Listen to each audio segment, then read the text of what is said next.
A service of KIBMradio.com, the Internet's home for an all old-time radio.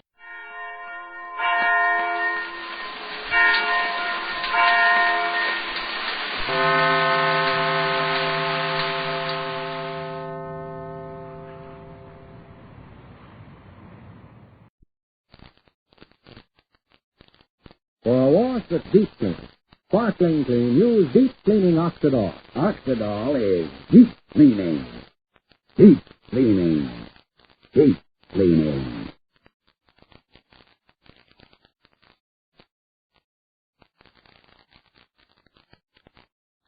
Oxidol's own Ma Perkins.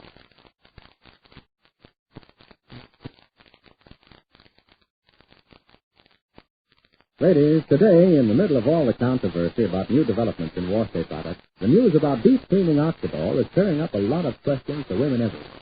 Especially the big question of how to get clothes sparkling clean.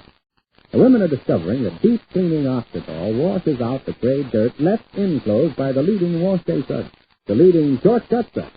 This fact was proved to women in an amazing demonstration, and one of the women present at this demonstration was Mrs. Don Phillips of Great Neck, Long Island. Here's what Mrs. Phillips saw. Well, in this washing demonstration, they used my clean clothes. At least I thought they were clean, because I had just washed them with the leading suds the way you're told to. But then they washed those clothes over again, this time with deep cleaning Oxidol.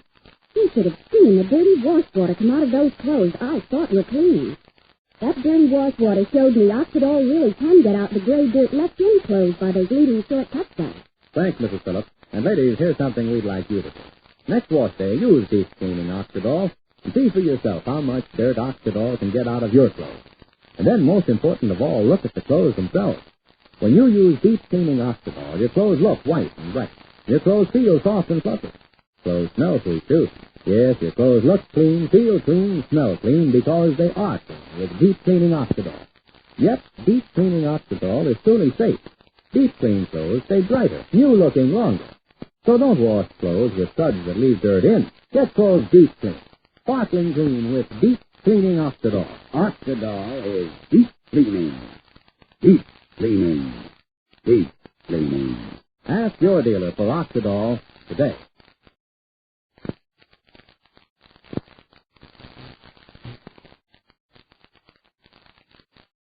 And now, for Ma Perkins.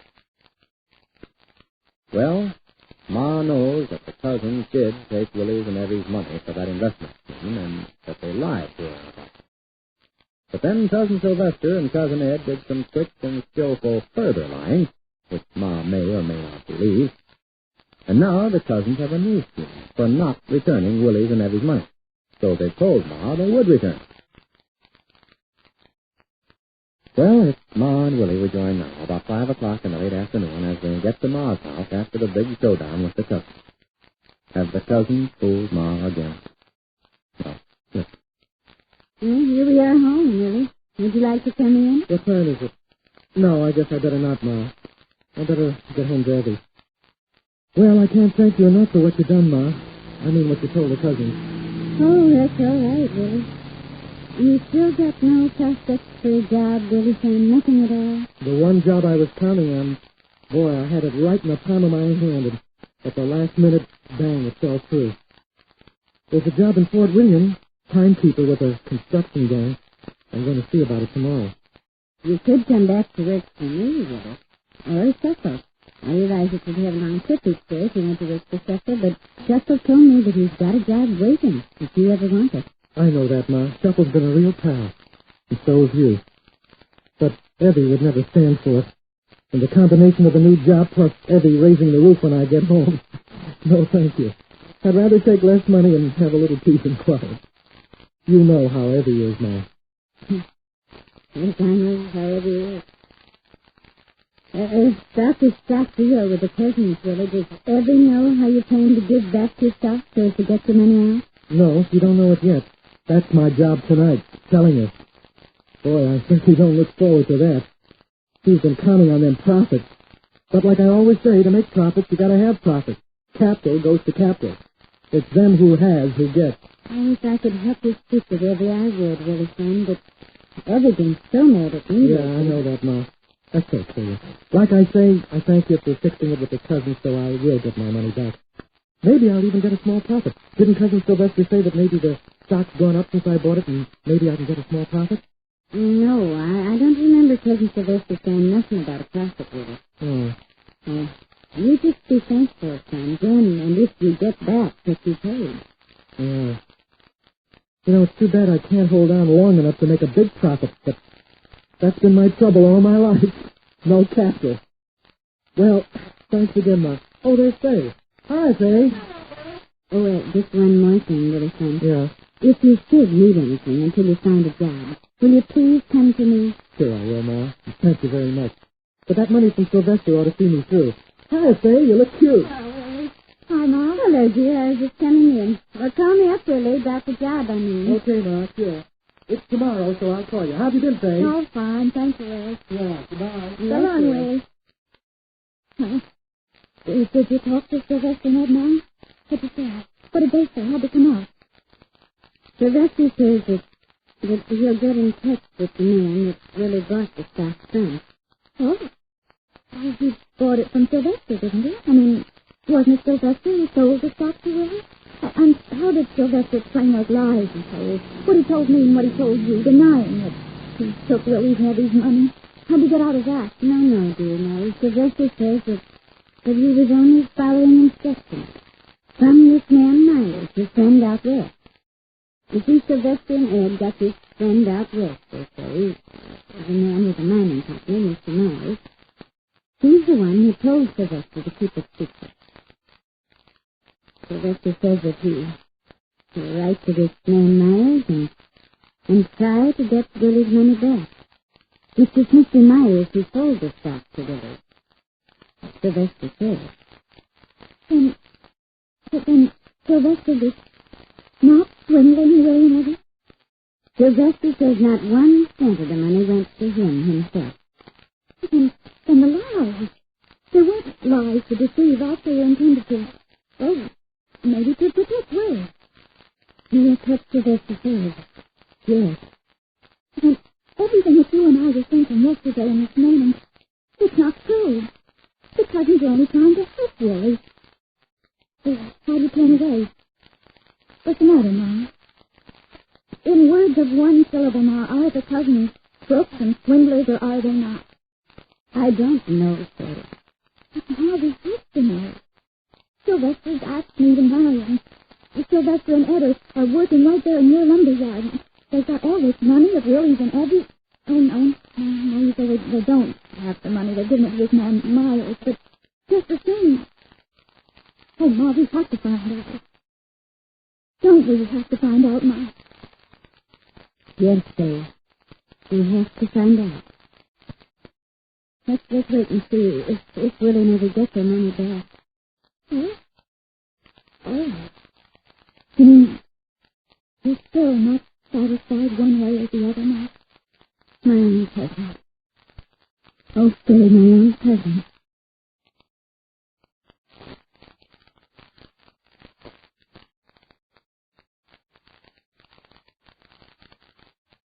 And now our scene changes.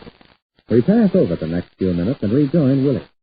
We know that the cousins have decided to work on Evie to try to keep that money.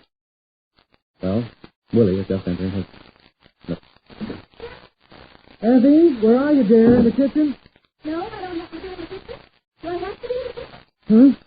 Well, what's the matter, Evie? You got a toothache or something? You sound grouchy. Yeah, I got a toothache, but it ain't in my tooth. It's someplace else. Now, once and for all, and for the last time, Mr. Willie, put some nuts on the sand. You know, I just walked in for it. What's the matter? What did I do? Stand for what? I walk in the house, and before I can even ask what time supper is, I get my head taken off. What happened? What are you so sore about? That's now all you can do with what time supper.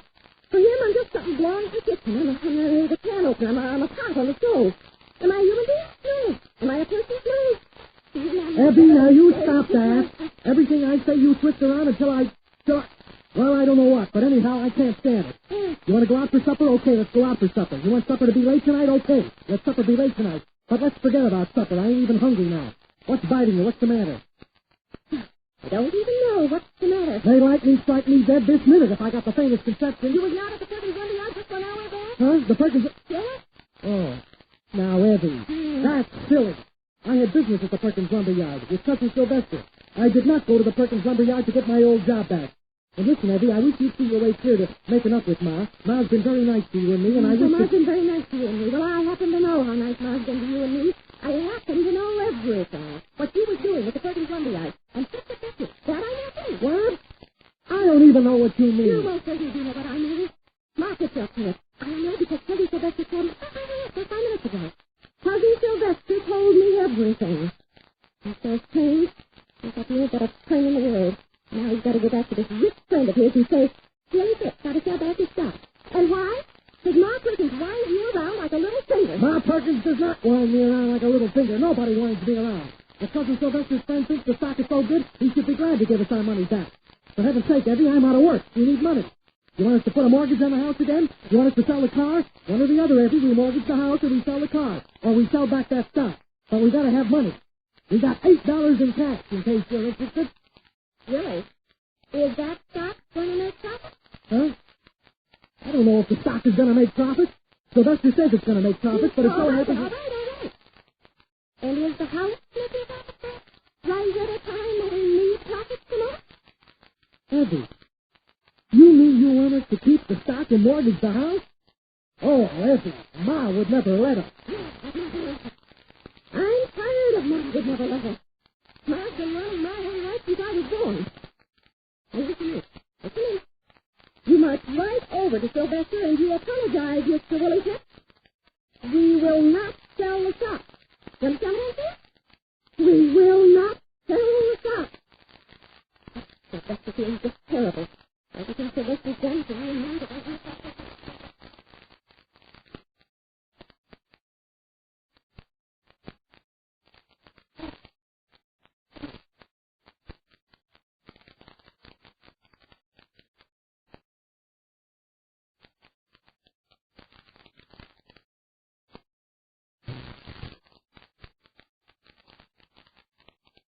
Today, women everywhere are talking about, raving about deep cleaning Oxidol, because deep cleaning Oxidol reaches deep down into the fibers of clothes, floats grimy dirt away, gives you a wash that's sparkling clean.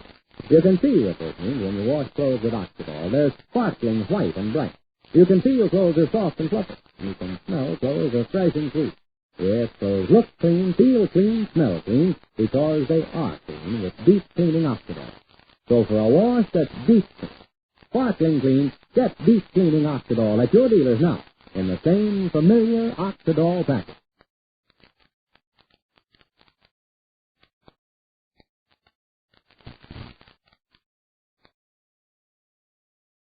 And so, once more, Evie takes Sylvester's advice as God. And what's going to happen? And Ma herself, Ma's still on the fence, isn't it?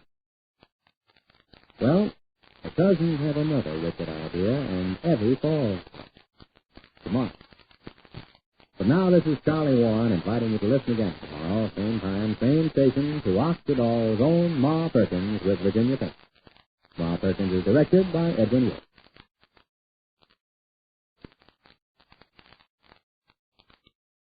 For a wash that's deep clean, sparkling clean, use deep cleaning Oxidol. Oxidol is deep cleaning. Deep cleaning. Deep cleaning.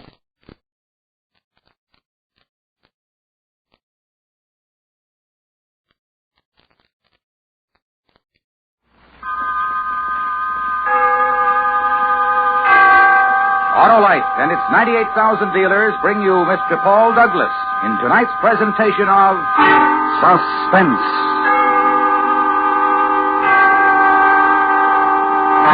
Tonight, Autolite presents the exciting report of one man's efforts to prevent a national tragedy. It is based on fact, with only names and places changed. The story is called Man Alive. Our star, Mr. Paul Douglas.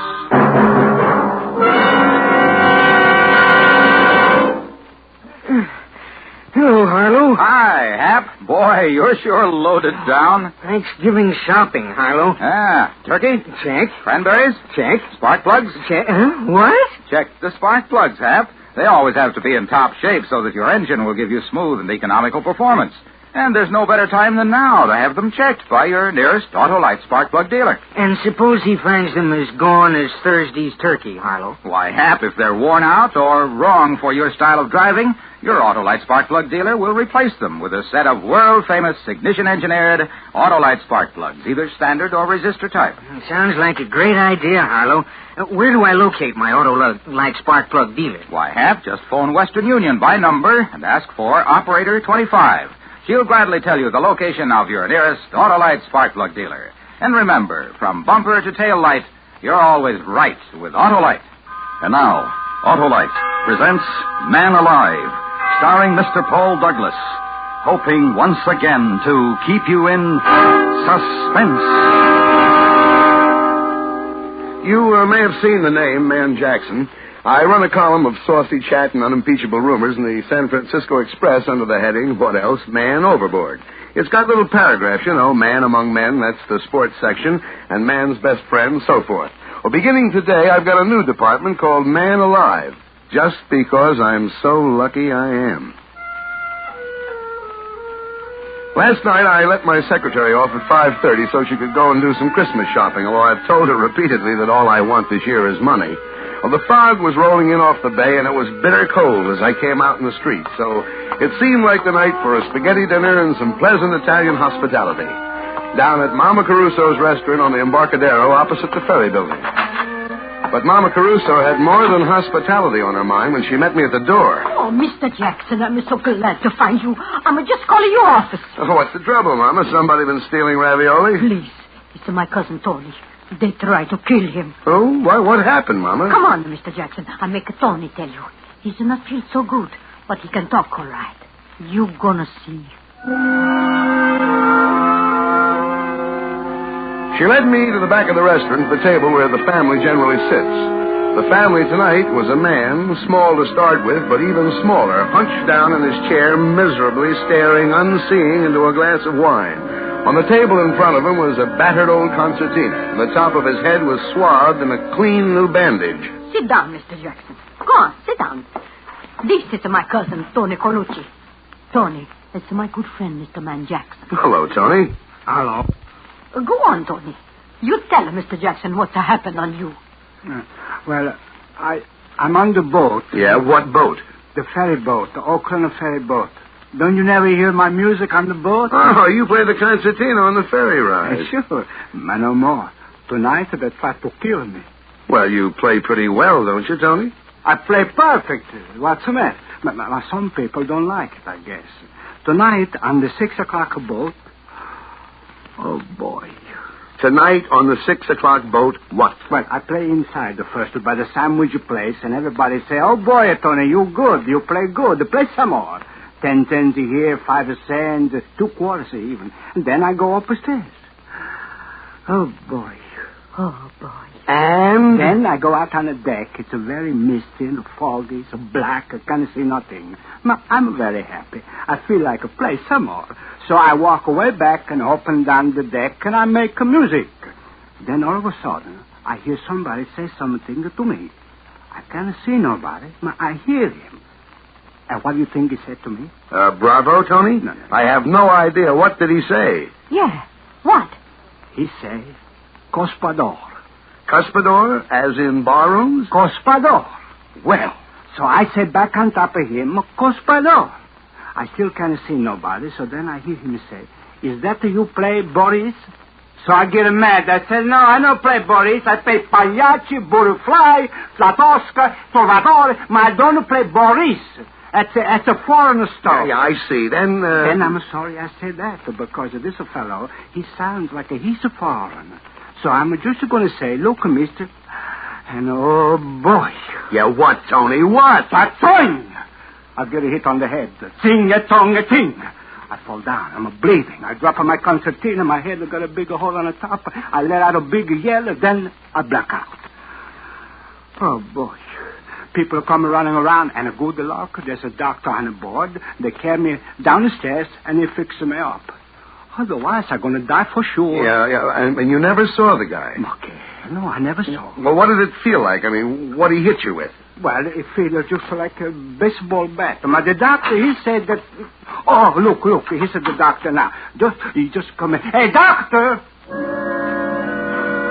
The doctor looked in our direction when Tony called and strode over to the table. A big 6'3" blonde guy in the Joel McRae, Gary Cooper tradition. You had to like him right away. No bedside manner to this doctor, although he could have had as much of it as he liked, but he was all business and no kidding. But I told you to go to bed and stay there. Well, Doc, I just don't... You may have a concussion.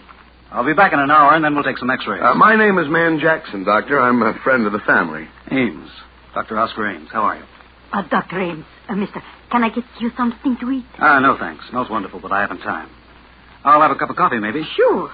Mr. Jackson? Yes, please, Mama. Doctor, you want to make Tony go to bed? Go on now, Tony. You lie down. I'll be back and we'll check you over. Get some rest in the meantime. But all right, my Dr. Haynes, I don't know. X-rays and the whole thing. I don't know how I'm going to pay you. Never mind that. That's why we charge our Nob Hill patients a little extra. So we're able to do something like this once in a while. This will be on me, Tony. You're good kind of man, Doctor. I don't know what to say. No, you go on and lie down, Tony. You're embarrassing the doc. Okay. It's a screwy thing, this one, isn't it, Doctor? Sure is. This is your coffee, gentlemen. Oh, thanks. Thank you, Mama. Yeah, it sure is. Homicidal maniac, it looks like, Mr. Jackson. Man Jackson, are you the columnist, man overboard? Yeah, that's right. Well, I read you all the time. Amusing, intelligent, and you've got a heart. Isn't it a little unusual for a columnist? Well, Say, what is all this tonight down here? Newspapermen, police? Police? How do you mean police? Well, I think they were police. 5 or 6 plainclothes guys. They were waiting here on the side when the ferry pulled into the slip. They're still there holding the boat. I just left them. Well, what were they doing? Oh, they're talking to all the passengers as they come off. Asked us for identification. They took one passenger away with them. Oh? Red-haired girl, carrying a package, a paper parcel.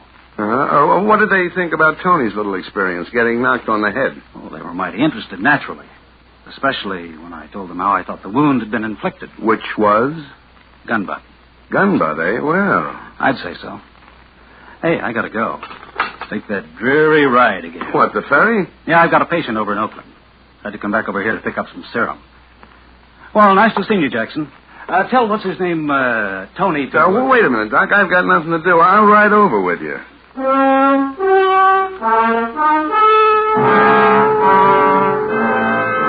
We crossed the street, went into the ferry building. Everything was normal enough in the main waiting room where I stopped to buy cigarettes and a pocket flashlight. But outside on the dock where the Oakland boat was waiting to take off, there were a number of extra characters whom you wouldn't think would have chosen a dismal, chilly night like this for waterfront lounging.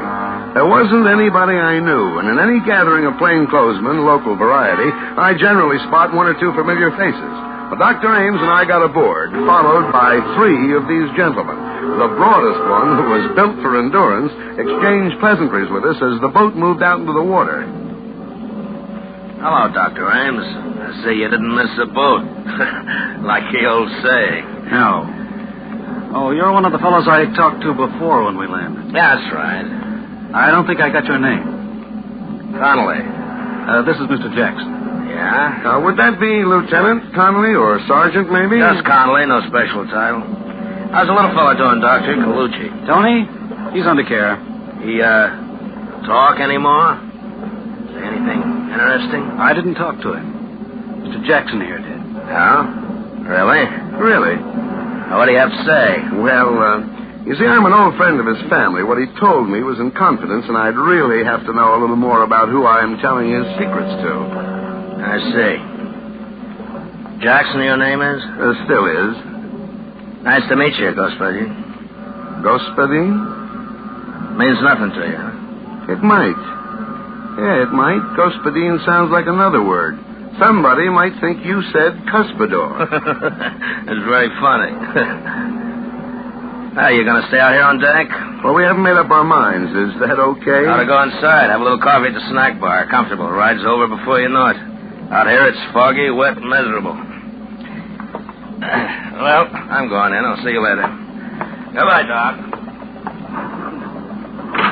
Well, maybe he's right. Although I must say he's not my favorite man in the world, Mr. Conley. It is strictly pneumonia weather out here on deck. Shall we go in? No, not just yet for me. I think I'll stretch my legs a little. Dr. Ames, where was it that Tony got conked? On the upper deck, I know, but which side? We've turned around now, starboard. Just about directly above where we're standing. Yes, right about... Doc, don't point. Our friend Conley and his boys are on their way out to see us again. No, they went back in. You think they're as mysterious as they seem? Oh, definitely that. You know what made them turn back just now? Decide it wasn't necessary to check whether we were still here? No, what? Our cigarettes. They can't make us out here. It's too dark, but they can see two lighted cigarettes.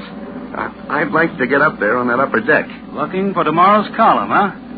You want to get up there and nose around where Tony was, is that it? Well, that's the idea, but those... I've got it. There... hand me your cigarette.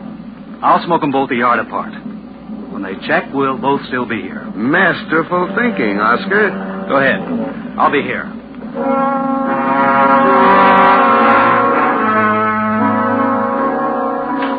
So I trod the slippery stairs to the upper deck. The fog was as wet as rain. I couldn't see any more than inches ahead of me with my flashlight. I stopped about amidships and looked down over the rail. Dr. Oscar Ames and his two cigarettes, tiny red dots of light, were almost directly beneath me. I turned back from the rail, and my foot squashed into something that sounded like an eggshell. I bent and picked it up. It was a mother-of-pearl ornament like the ones Tony's concertina were covered with. A sudden noise over my head made me shoot my light up. A piece of canvas had suddenly ripped loose from the top of a lifeboat. Well, I got up there somehow and looked. The canvas had been ripped open with a knife, a hole large enough for a man's body to get through. And that's what was in there. A man's body. He'd been stabbed in the neck. This was the man who had slugged Tony, or so it seemed, because the gun was still clenched in his right hand, the barrel reversed. Well, my flash caught a speck of something white in one of his shoes. It was a bit of paper with two typewritten lines on it. I let myself down to the deck and prepared to read the note, and that's when my flashlight went dead. I groped about until I found a faint, ghostly glimmer of light overhead, out over the edge of the ship on the outside rail. I climbed over, steadied myself, and lit a couple of matches. It said International Postcard Shop, Geary Street, SF, greeting card for Boris. I put the bit of paper in my pocket and turned to climb back over the rail. And then something came at me from the back. It caught me full in the center of the forehead, and I fell crashing over the side.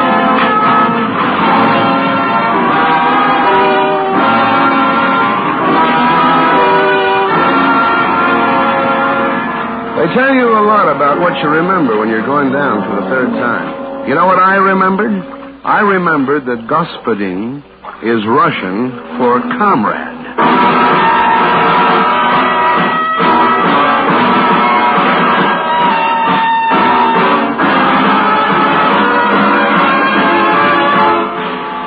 Autolite is bringing you Mr. Paul Douglas in Man Alive. Tonight's presentation in radio's outstanding theater of thrills, Suspense.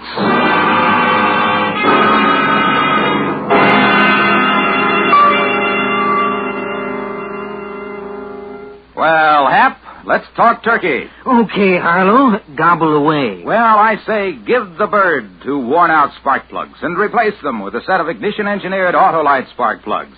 Like the amazing Autolite resistor spark plug, for example. You can really crow about that, Harlow. Yes, sir, Hap, because the Autolite resistor spark plug is the greatest advancement in spark plugs for automotive use in the past 20 years. You see, the Autolite resistor spark plug has something extra, and that's the exclusive Autolite built-in 10,000-ohm resistor. Because of this exclusive extra, Autolite resistor spark plugs give you such outstanding advantages as smoother engine performance, quick starts, and double life under equal service conditions. And the Autolite resistor spark plug is only one of a complete line of ignition-engineered Autolite spark plugs for every use. So see your Autolite spark plug dealer soon. And remember, from bumper to tail light, you're always right with Autolite.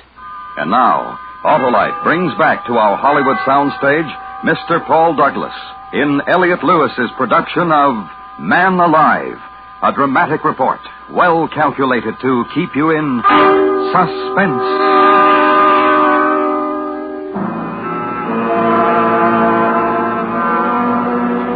I found myself mechanically keeping afloat somehow and trying to get out of my overcoat. From out of the misty blanket, from every direction, and a dozen different keys, from near and far, foghorns sounded. I floated on my back trying to figure where I was. I was somewhere in San Francisco Bay, and that was all I knew. The water was chilling me, and I turned over and began swimming, just hard enough to keep the blood circulating. The lights of a boat came into sight suddenly, and I threw back my head and yelled, but the horn crying its warning drowned me out, and the boat went on, and the fog closed in behind me. And then I found myself full of a strange, wonderful weariness. The water wasn't cold anymore.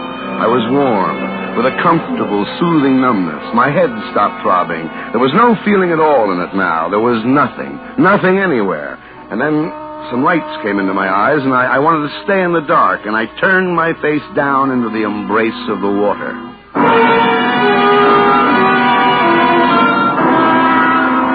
And then I wasn't where you'd expect at all. I was lying on a baggage truck that was moving. People were crowding around, walking beside the truck, staring at me. The guy in uniform wheeling me noticed I had opened my eyes. Well, hello, pal. Welcome back to the United States. Well, hello. What part of the United States? Just landing in Sausalito. Lacehill. We're taking you over to the hospital. Sausalito? How long before that boat goes back to San Francisco? Leaves right away. Well, I'm going with it. Hey, wait there. You ain't in no condition. Thanks. I'll be okay. Half an hour later, shivering and shaking in my wet clothes and keeping my mouth clamped tight so my teeth wouldn't sound like a dice game, I climbed into a taxi at the ferry building and went to my apartment. There, I swallowed a half a pint of whiskey, rubbed myself with a coarse towel until my skin was sore. Then I looked in the pocket of the soggy suit I'd hung up to dry. It was still there. The piece of paper from the dead man's shoes, damp but legible. International Postcard Shop, Geary Street, SF. Greeting card for Boris. I got up to put on a dry suit, and then I changed my mind and put the wet one back on.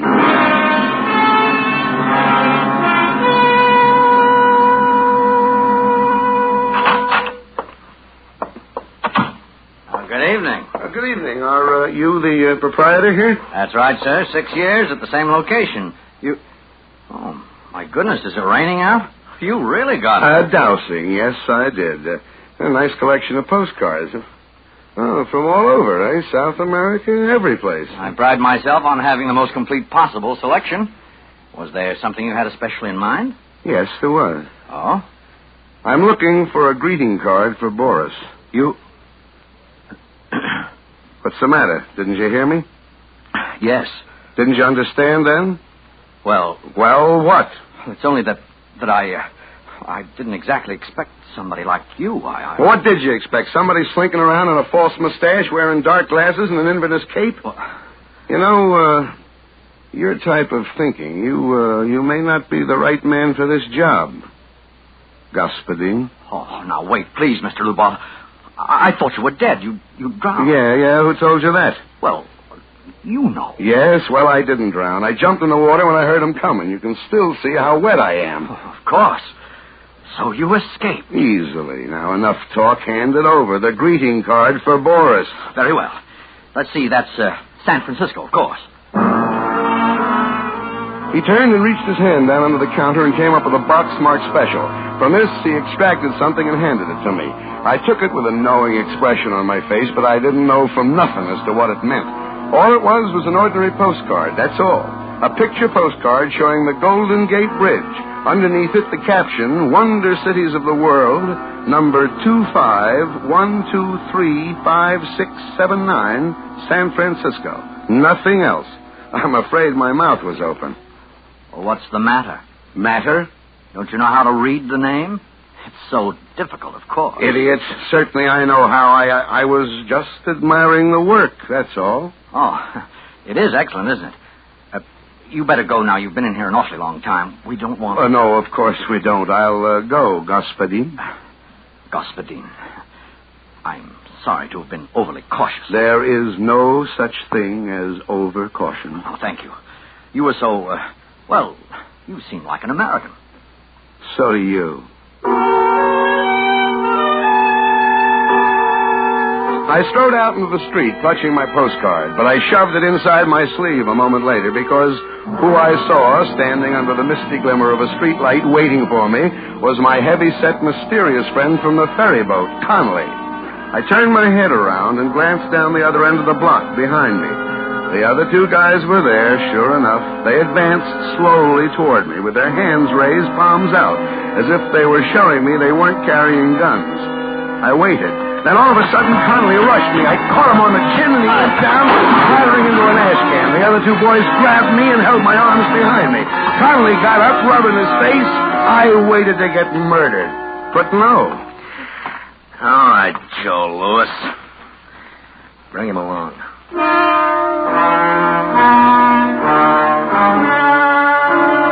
And so they did. We didn't go far, just around the corner to a little hamburger place that had a sign in the door saying closed, although there were lights inside. Connolly knocked on the door, and a fellow with an apron came and opened it and locked it after us. Connolly gave him a nod, and we sat down at the table while he brought us coffee. Well, Jackson, we've checked on you. You seem to be okay. You stand in good with the department, friend. What department would that be, friend? This department. Huh? Government. Oh. Now, maybe you can help. Anyhow, we don't want you going around making a noise and messing it up for us, so here it is. I'm all ears. Ever hear of a man called Boris Kargaminsky? No. Well, not many people have, even in Russia. Boris Kargaminsky is the top Soviet agent in America. He's the head man. He organizes and runs everything for him here. I see. Now, he came to this country 7 years ago and vanished. We've been trying to find him ever since. False passport, of course. That didn't help. There's nothing anywhere on Kargaminsky. No pictures, even in Russia. No fingerprints, nothing. Every lead we had, dead end. And then last week...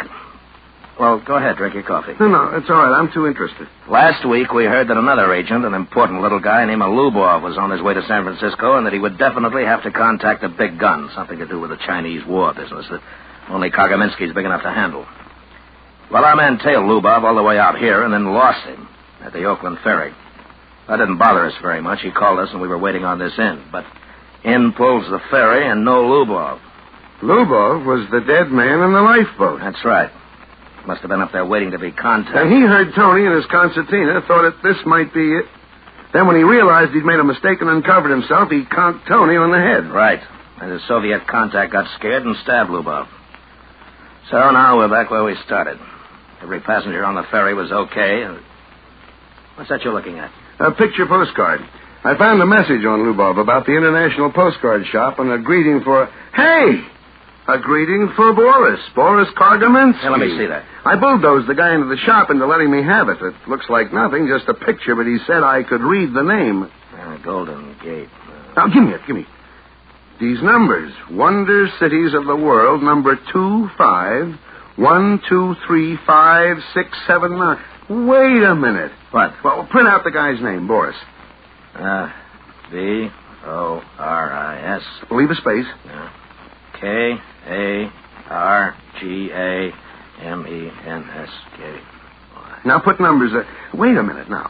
The top number's 9. All right. Now put 1, 2, 3, 4, 5 over Boris. Yeah. Then start again. 1, 2, 3 up to 9 over Kargaminsky. 9. Yeah. All right. Now let's see the postcard. 25123569. Okay. What's 2? 2 is O. 5? S. O-S. Now Kargaminsky. 1. K. 2. 3. A. R. O-S-K-A-R. Oscar. Well, I guess we know the rest of it. 5, 6, 7, 9. A-M-E-S. Ames, correct? Correct. Oscar Ames. Dr. Oscar Ames. What? I was just thinking. He was worried about me catching pneumonia.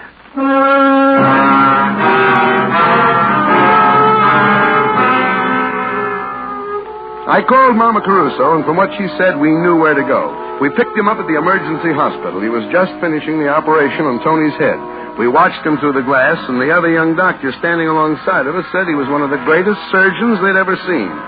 When he unrolled his gloves and took off his operating mask, he looked up and saw me, alive, and the other boys with me.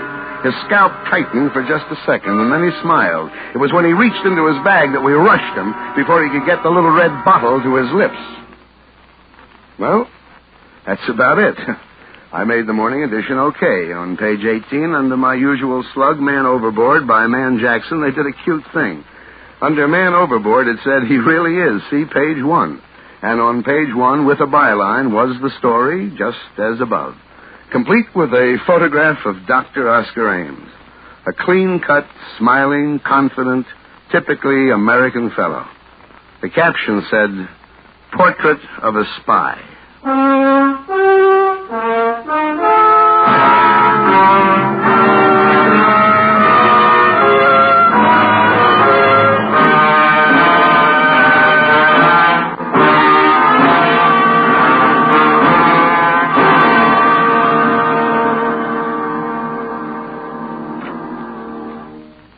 Suspense. Presented by Autolite. Tonight's star, Mr. Paul Douglas. This is Harlow Wilcox speaking for Autolite, world's largest independent manufacturer of automotive electrical equipment. Autolite is proud to serve the greatest names in the industry. They are members of the Autolite family, as well as are the 98,000 Autolite distributors and dealers in the United States and thousands more in Canada and throughout the world. Our family also includes the nearly 30,000 men and women in 28 great Autolite plants from coast to coast and Autolite plants in many foreign countries, as well as the 18,000 people who have invested a portion of their savings in Autolite. Every Autolite product is backed by constant research and precision built to the highest standards of quality and performance. So remember, from bumper to tail light, you're always right with Autolite. Next week, the story of two men who could really talk, a young man and an old man. Naturally enough, they were liars. They also happened to be bank robbers. The story is based on fact and is called The Big Heist. Our star, Mr. John Hodiak. The program will be heard on Suspense. Suspense is produced and directed by Elliott Lewis, with music composed by Lucia Morwick. Man Alive was written for Suspense by William Spear. Featured in tonight's cast were Jeanette Nolan, Jay Novello, Fred Mackay, William Conrad, and Joseph Kearns. Paul Douglas will soon be seen in the RKO radio production Never Wave at a Whack with Rosalind Russell. Remember next week, Mr. John Hodiak in The Big Heist. This Thursday, Americans give thanks for all our blessings and especially our liberties. The Autolite family sincerely wishes you and your family a happy Thanksgiving. This is the CBS Radio Network.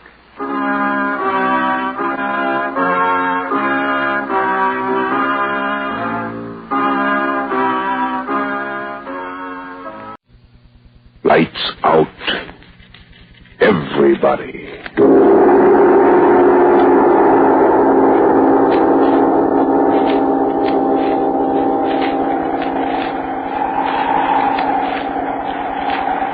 This is the witching hour. It is the hour when dogs howl and evil is let loose on a sleeping world. Want to hear about it? Then turn out your lights.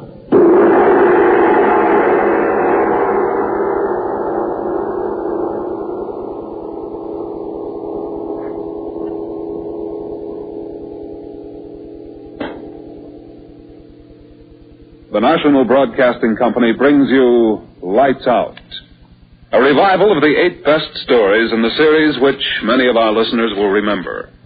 Willis Cooper is your author, and Albert Cruz your director. Sit in the dark now and listen to Lights Out.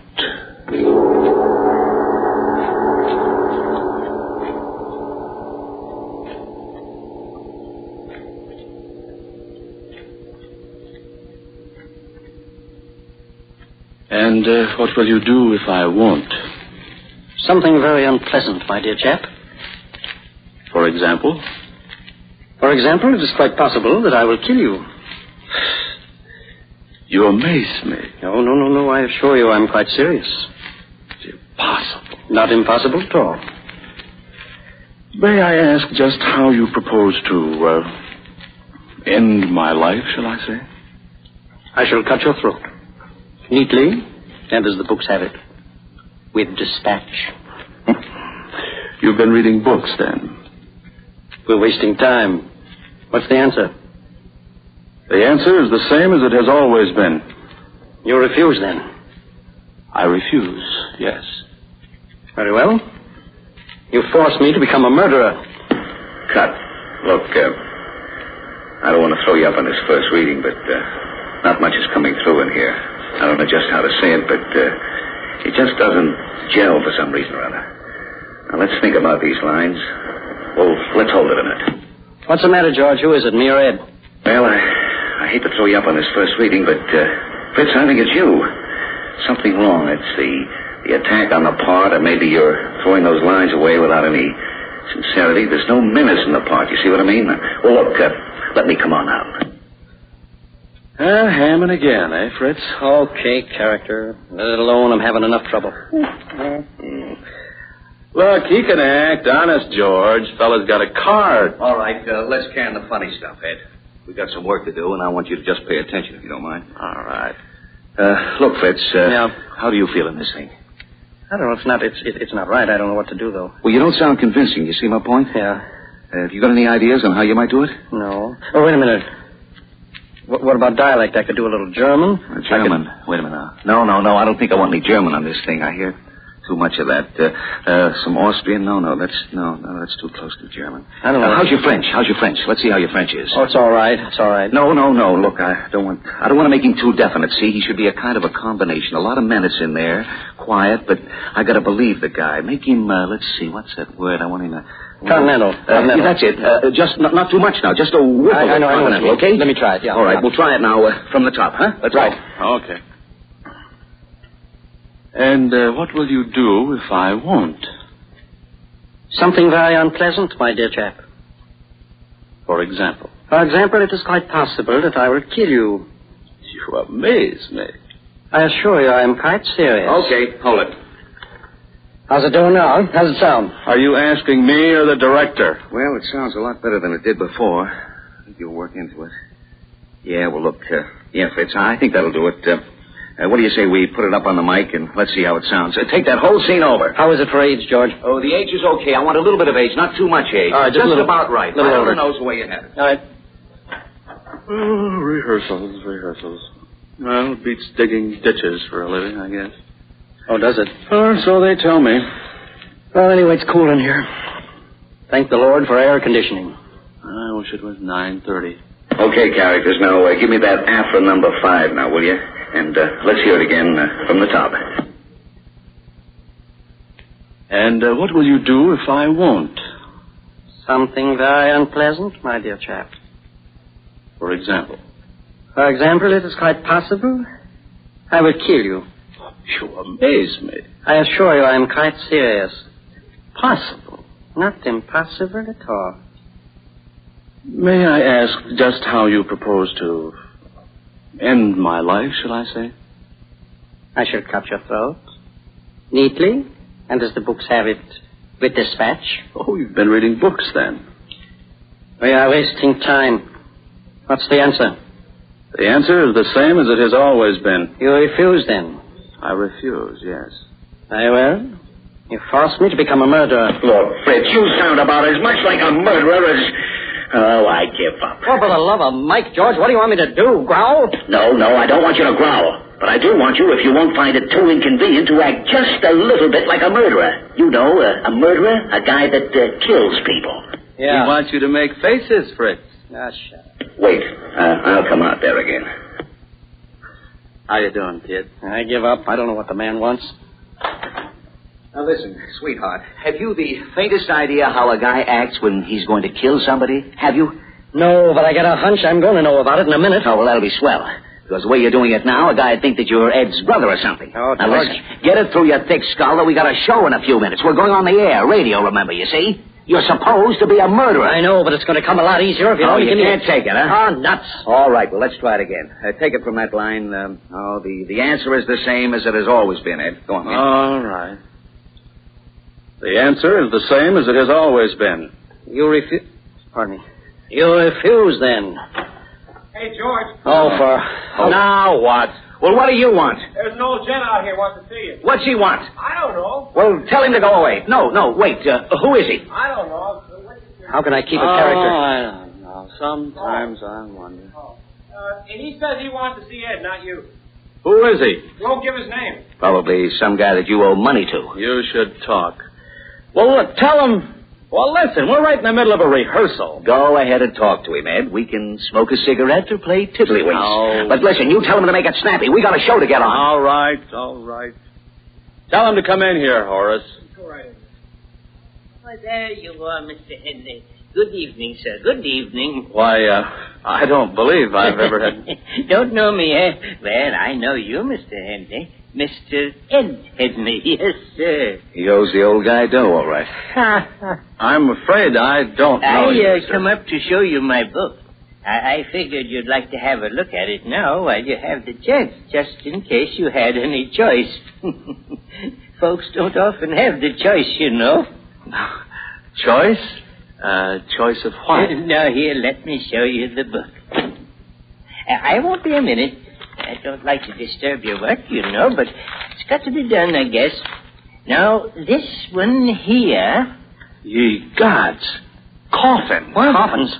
Look, it's a catalog of coffins. Caskets. Huh? Yes, that's right. Yes, sir, the neatest line of caskets in the country. Handle nothing but the best. No, sir. Now, looky here. This number, A1436, ain't it? Yes. All gray silk, solid silver handle. Say, listen, what is this? Or this model, A5499 in mahogany. Wait a minute, mister. What's this all about? Why, I just figured Mr. Henley'd kind of like to pick himself out a casket. Well, who are you? So I brought up the book here to show him.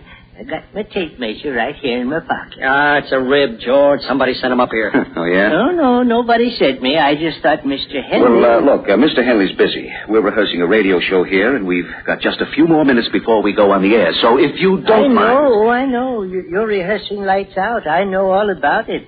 Listen, every Saturday night. I like it. All about ghosts and corpses and things. Yes, sir. Well, that's fine, but we've got work to do now. Well, I'll get right out of here. Just as soon as Mr. Henley makes up his mind. Now, this A1436 that I was showing Listen, mister, I don't want to buy a coffin. I've got no use for one. Do you get me? Solid silver handles. George, this guy's screwy. Oh, no, sir. Now, wait.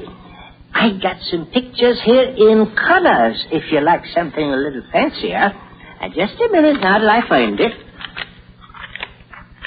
Fritz, go get Horace and have him get this old gent out of here. I think the old guy's crazy. Yeah, okay. Mister, did somebody send you up here to see Ed Henley? Send me? No, sir. I told you. I thought it up my own self. Now, this here H6782 with the bronze plate on top. How do you like that? Pretty nifty, ain't it? Yes, sir. Listen, I've told you I don't want a coffin. You can have it with solid silver plate, if you like that better. If I were you, Ed, I'd get the one with the silver plate. Huh? Oh, yes. Yeah, I'd rather like that one with the silver plate. Mm-hmm, that's the one, all right. H6782A with solid silver plate. Yes, sir. Well, that's all I wanted to know. Yes, sir. That's what I come up here for. Well, thank you kindly, Mr. Henley. I think you'll find it very satisfactory. Sure I will. And thank you, sir. I'll be going now. Thank you ever so much. Sorry to interrupt you. Well, goodbye. Goodbye, gentlemen. Thank you very much, Mr. Henley. Well, I wonder what goes with that guy. Whose idea was that? Yours. It's all right, Fritz. He's gone now. We don't need you, Horace. Huh? Where'd he go? Well, he just went out that door a minute ago. Didn't you see him? No. He must have went the other way. He went out that door right there. Oh, that's funny. We didn't see him. Listen, Horace, was that your idea? Mine? Oh, gosh, no. Hey, I know. It was one of the announcers. Wisecracking guys. I don't think it was so funny myself. Not at this time of night with nobody else in the whole place. How'd you get rid of him, man? Oh, the old guy was showing us coffin after coffin, and I suggested to Ed that he buy number H6783A. With solid silver plate. So she said okay, and it's grand. Leave it to me to handle the screwy guys. I've had experience enough producing shows around here. Thank you, dear. You birds want me anymore? No, Horace. Thanks. Oh, if you see old Joe Coffin Seller again, though, tell him we're not in the market. Now, come on, let's get to work. Yeah, it's about time. Where do we start? There on page 6, line 5. The answer was the same and so on, you know. All right. The answer is the same as it has always been. You refuse, then, eh? I refuse, well, yes. That's the next time through. Very well, then. You force me to become a murderer. No, you force me to become a murderer. You force me to become a murderer. Go on. I don't know. You know the penalty for murder in this country? Put down that knife. You have had your last chance. Oh. No, don't kill me. I warned you. I warned you, but you would not listen to me. Cut. Oh, what? Now, listen, we got to plant that knife somehow. Oh, holy smokes, George, I can't say it. I am now about to stab you with this here repulsive knife, can I? Oh, well, that's the trouble with writers. No imagination. Let's see now. Well, I could say drop the knife again. No, let me think. Shut up. Sorry. Oh, I got it. Oh, look, why do sound effects guys have to go on vacations? Is there a knife out there someplace? I don't know. I'll look over here. Let's see. Yeah, here's one. Oh, what kind is it? Pocket knife. I think I'd just drop it in my pocket, too. Then what in a knife like this? Well, let's see it. I got 10 dibs on it. Well, now, look. You hold it up close to the microphone and open it. Make it click. And I'll go to the control room and listen. Very well, Orson. It'll probably sound like a door opening. So what? It's more than the door opening gag we got, sounds like. All right, let's hear it now. Open it up. No, not so loud. Try it again. Okay. Now, Fritz, you put that effect in just as you start the struggle. Give him the cue, Ed. What? No, help, that business? Yes. No. You would not listen to me? Stab him! Oh, yeah, okay. You better fall down on the floor, Ed. It'll sound better. Why is it I always have to do the falls? Go on. Ah, nuts. Okay. Okay. Now, how are we going to ring that gong? Oh, I don't see why we can't get some help on this show. Why don't you get Horace? Well, that's an idea. I'll go get him. Oh, gosh, I'm tired. I was here at 9 this morning for an audition, and I haven't even had time to get any dinner. Actors, the idle rich. Says you. Say, who do you suppose sent that dilly old bird up here? I don't know. A lot of funny jokers around the shop. It was a good gag for this show, I guess. Except I don't suppose it'll be so funny for the old gent when he finds out it was a gag. Yeah, I don't imagine it's a very good racket running around peddling coffins. I never even knew they peddled coffins that way. Neither did I. I was reading. The genius. You'll have plenty of time to catch up on your reading after the show's over. I want you to sock that gong. All you got to do is take the little club and clout the gong when George points at you, Horace. If George points at you, Horace. Listen, who's producing this show? I sometimes wonder. Where's the stick to hit it with? You are practically standing on it. Huh? Oh. All right, now look, I'll go in the control room, and you guys go on into the fight. Now, you watch me, Horace, and when I point, you sock that gong. Okay. Oh, George, listen, do we have to go through the whole thing again, my throat? No, just the struggle part. Now, wait till I get in. Hit it a good bat, Horace. Okay. Okay, struggle.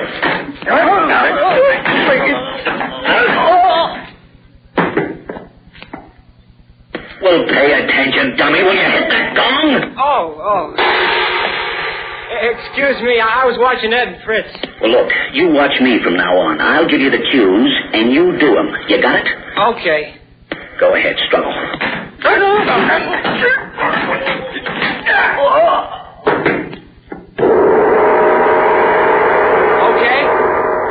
Okay, now, you do it just like that on the air. You got it? Okay.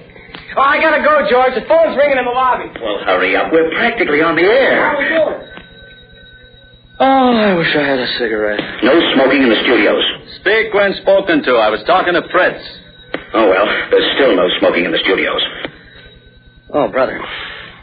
Want to go get something to eat after the show, Ed? Oh, not me. I'm going to be dead. I'm dragging, too. I'm going sailing with Jake tomorrow. Oh, are you? Yeah. Oh, you can help it. Okay, George, I'm back. Well, look, come on, will you? Come on. Hey, you know who that was? Sure, somebody wanting to know what time Fred Waring's on. No, it wasn't. Come on, will you? Can the guessing games? Let's go. It was the old coffin guy. He wanted to know if Mr. Henley wanted a silver or a bronze plate on his coffin. What'd you tell him? Silver, I said. Nothing cheap about Mr. Henley, I said. Listen, you oughtn't to kid the old guy like that. He's just a poor, harmless old bird. Besides, the first thing you know, somebody will be knocking at my door, delivering a coffin, and collecting money for it. Trying to collect, you mean? Now, listen, you lugs, if you want to play comedy, you put the bite on Don McNeil, will you? You're wasting your time over on this side. Now, let's go to work. Now, if that old guy calls up again, you tell him to go jump in the lake. Now, come on, look at page 10. We won't have time to take a dress. Top of the page. I want running footsteps, all three of you. Across the studio floor, up the stair steps. You stop and run back down. You got it? On my cue.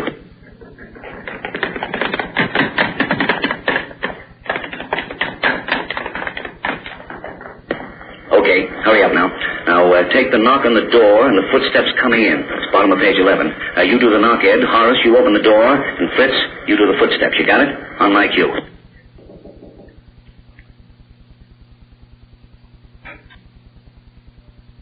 Okay, keep it that way. She's coming right up now. Fritz, you do the wind machine. Right, George. Ed, you do the chime. Okay. Horace, you sock that gong. Right, George. On your toes now. At my cue, Fritz. Quiet, everyone. 5 seconds. Lights out. Everybody.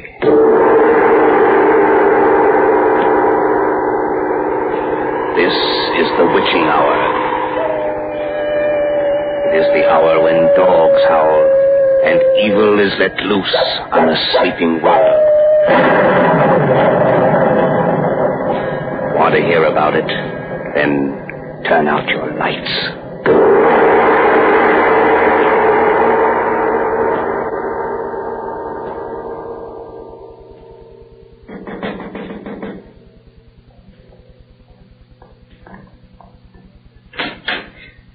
Ah, good evening, my dear friend. Good evening, Doctor. Won't you come in? Thank you. Here, let me take your coat and hat. Oh, certainly. There you are, Doctor. Won't you come in and sit down? Thank you.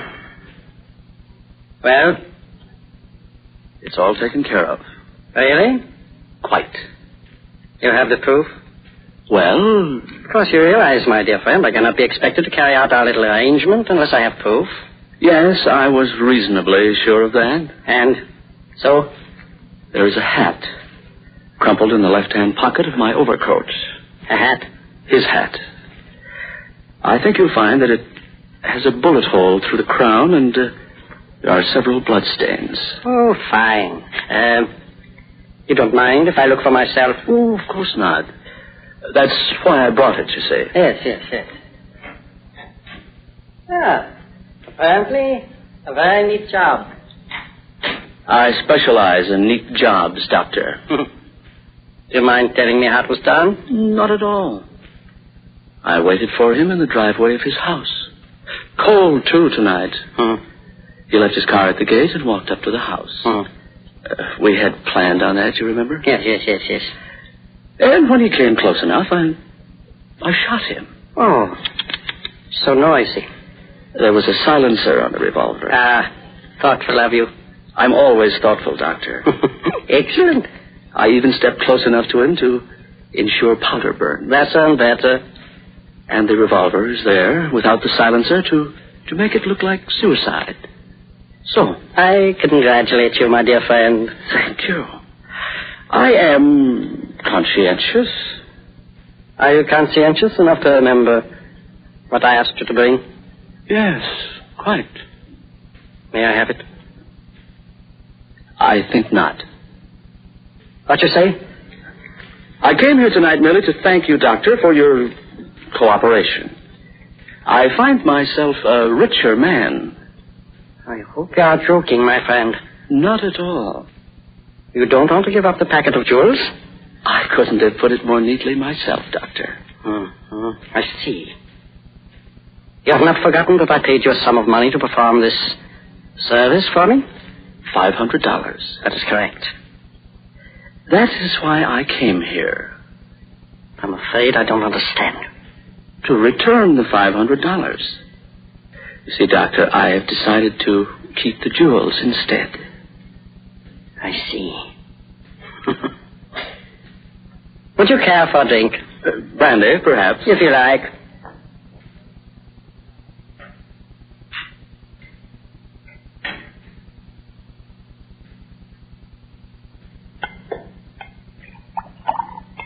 Water? No, thank you, no. Your health. If you don't mind, Doctor, let us exchange glasses. You are a remarkably suspicious man. I have to be, if you please. Oh, quite.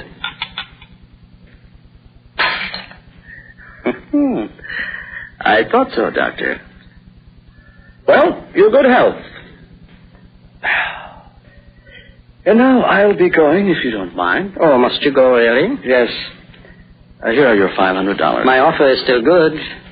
Your offer? $500 for eliminating this man and bringing me the jewels from his pocket. Oh. I'm sorry not to be able to accept your offer, Doctor. I've made other arrangements, you see. May I point out that you left your revolver at our friend's side? May I point out that it is extremely possible that I have another. Possible? Probable. Shall we have another drink? May I pour? If you like.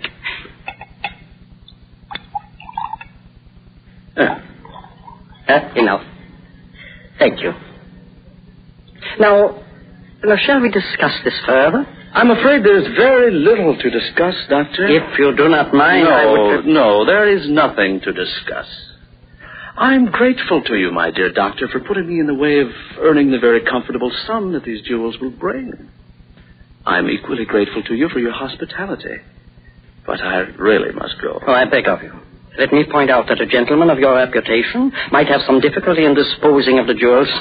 There are ways. Would it not be a great deal safer for you to take the $500 with no further risk than to keep the jewels and run the risk of hanging? I'll take the risk. Besides, if anything unpleasant does happen to me in the course of disposing of the jewels, I can always remind my captors of the part that you played in this little affair. You see? I'm afraid you would have a very difficult time proving that. Perhaps. But I'll run the risk. Good night. Don't hurry, I beg of you. I should dislike to have any unpleasant happening. You forget that I have a revolver, Doctor. That is a lie. I wouldn't take a chance if I were you, Doctor. I'm not taking a chance. I know you have no revolver. Really? Really. Interesting. How? A very simple process of deduction. There is none in your overcoat. I could tell by the weight of it. But there is. Thank you. I was rather certain that it was there. You... And so I took the liberty of locking your overcoat in the closet when I got up to inspect our friend's hats. Checkmate, my dear friend. Stalemate, I think. I still have the jewels. And I warn you for the last time to give them to me. I'm sorry. It would be a great deal better for you if you would, you know. What will you do if I won't? Something very unpleasant, my dear friend. For example? It is quite possible I will kill you. You amaze me. I assure you I am quite serious. Impossible. It's not impossible at all. May I ask just how you propose to end my life, shall I say? I shall cut your throats, neatly, and as the books have it, with dispatch. You've been reading books, then? Come, we are wasting time. What's the answer? The answer is the same as it has always been. You refuse, then? I refuse, yes. Very well. You forced me to become a murderer. You know the penalty for murder in this country, Doctor? Put down that knife. You have had your last chance. No. No, don't kill me. I warned you. I warned you. No. You would not listen to me. Help.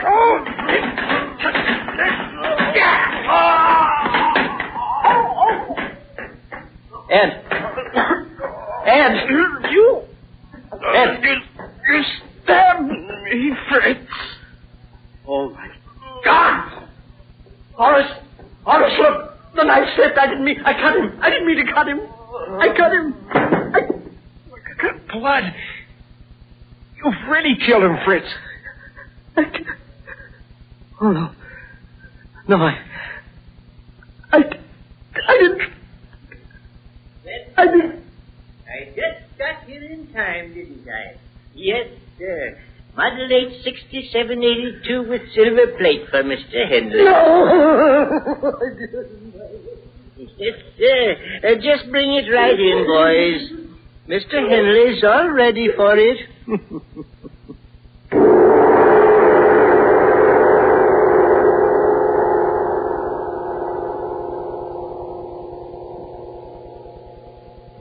You have just heard The Coffin in Studio B, the second in the summer revival series of Lights Out.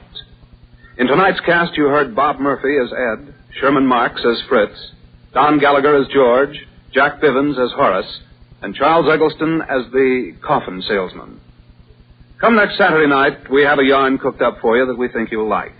We call it The Haunted Cell, and I rather think you'll get a chill or two when the ghost of a condemned man starts working on the guilty conscience of one of the toughest hoodlums in town. Why don't you sort of plan to listen in for Lights Out? This series is produced and directed by Albert Cruz. All right. You can turn them on now.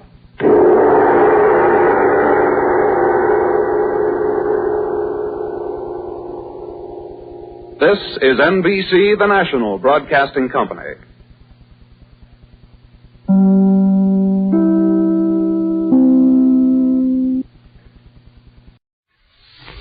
And now stay tuned for the mystery program that is unique among all mystery programs. Because even when you know who is guilty, you always receive a startling surprise at the final curtain. In the Signal Oil program, The Whistler.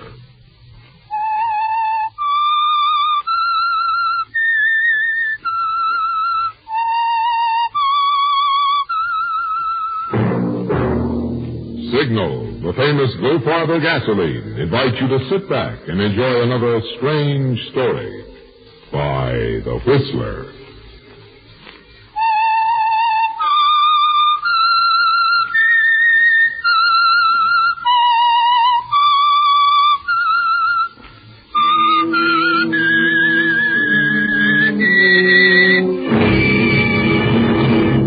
I am The Whistler, and I know many things, for I walk by night.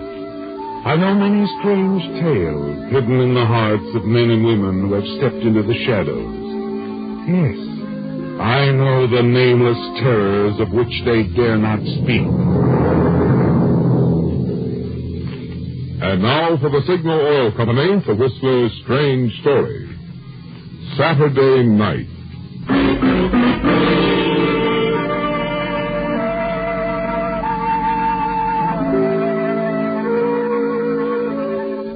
To the staff on duty at the small hospital in an inland town 100 miles east of Los Angeles, Sunday night was much like any other night, except that Sunday was to follow, and most of the staff had 24 hours of leisure to look forward to. The attractive girl at the reception desk looked longingly at her wristwatch, and then glanced up as the sound of descending footsteps focused her attention on the stairway across the lobby. A moment later, Dr. Neil Layton, one of the interns, strolled casually to the desk. I thought I'd come down for a little breather. Kind of slow tonight, Patty. Is that bad for Saturday night?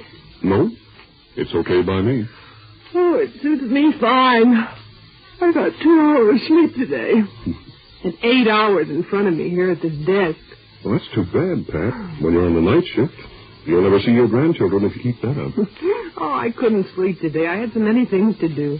You know how Saturday is. Mm-hmm. Good night, Patty. Hope you'll have a pleasant Sunday. Oh, thank you, Dr. Peters. Same to you. Good night, Doc. Good night, Neil. Yeah, Patsy, it's like I said. A gal like you needs 8 hours sleep a day. Did you get 8 hours sleep today, Doctor?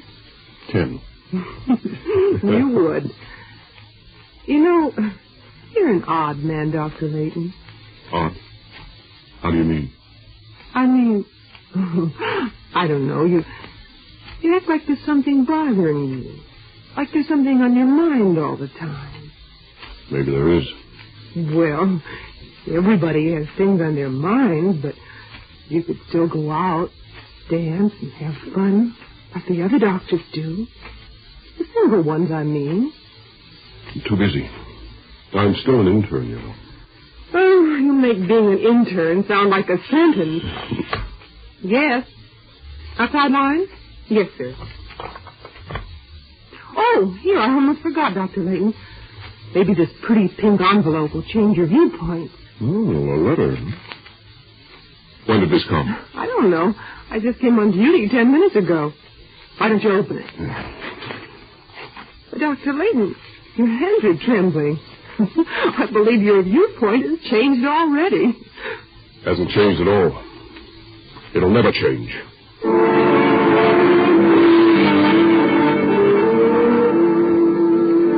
Yes, Neil, your hands are trembling as you recognize the handwriting.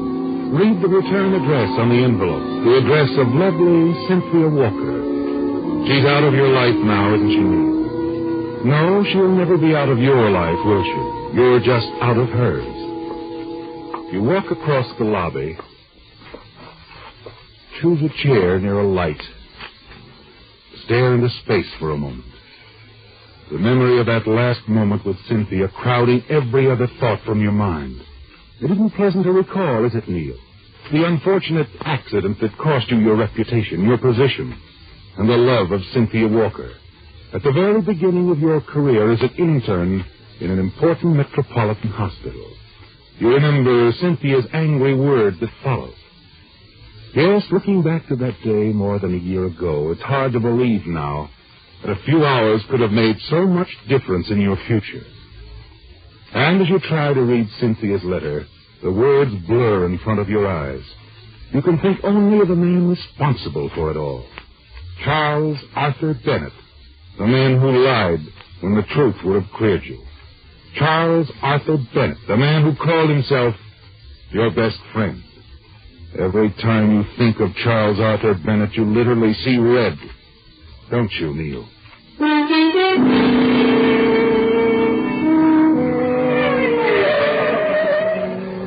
The sound of an ambulance wheeling into the receiving yard below shatters your train of thought.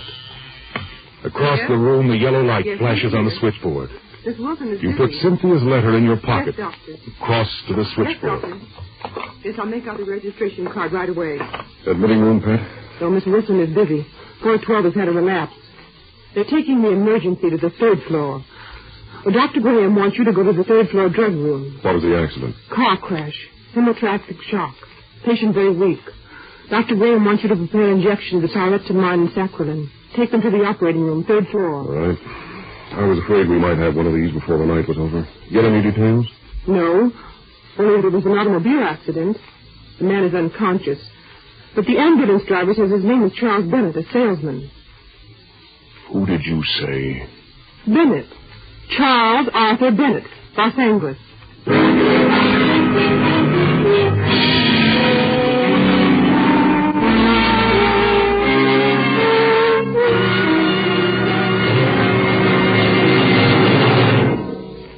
Go farther.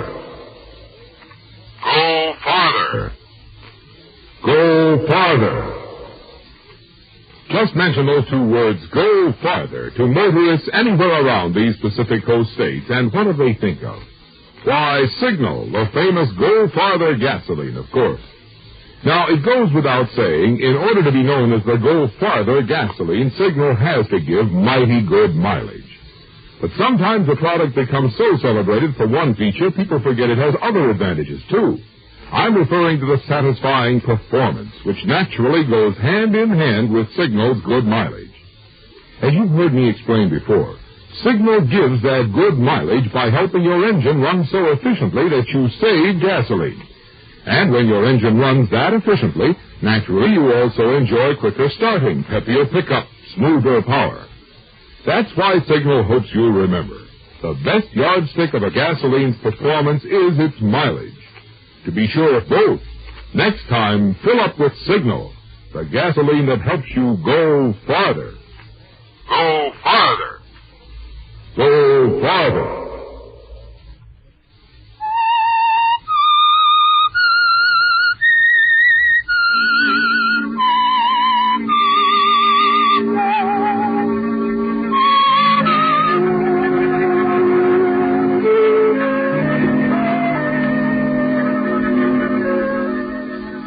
Neil, it's a shock, isn't it, to realize what's happened. For more than a year, you've hated Charles Bennett. And now the girl at the switchboard tells you he's here in the hospital where you are now interning, the victim of an automobile accident. That you have to prepare the drugs that might save his life. That might save his life. The thought grips you. Hurry up the stairs along the hallway to the laboratory. Your thoughts go back to that night more than a year ago. The circumstances were quite different then, weren't they, Neil? Because, although you didn't realize it, that night you were at the mercy of Charles Bennett. The night that brought you disgrace and cost you the love of Cynthia Walker. The night which began with a birthday party for Charles Bennett at the home of a mutual friend. But as far as you were concerned, there were just the three of you. You, Charlie, your best friend, and Cynthia. Yes, Neil, things were much different then. It's a wonderful party. I wish I didn't have to leave right in the middle of it. I do too, Cynthia. But if you must, you must. I'll drive you home. Oh, no, Neil. I've already phoned for a taxi. This is the first time you've been off duty away from the hospital in quite a while. You stay here and relax. Have fun. Okay, but I might get into trouble. I trust you. You're a big boy now. Or I wouldn't have told you I'd marry you. Have you told Charlie Bennett? Not yet. I'll tell him tomorrow. I don't want to seem conceited, but telling him tonight I'm going to marry you might spoil his birthday party. It would. By the way, where is Charlie? Oh, he's around. Over there in the corner, I think. That island completely surrounded by an ocean of blonde. Well, I wouldn't think of invading that territory just to tell him good night. You'll tell him for me, won't you, Neil? Sure. You really have to go. I'm afraid so. Jane's only in town for the night, and I don't get to see my sister very often. My taxi ought to be here by now. It's your night off. Have fun. You interns don't get out of that hospital often enough. And the champagne is wonderful. Anything you say, darling.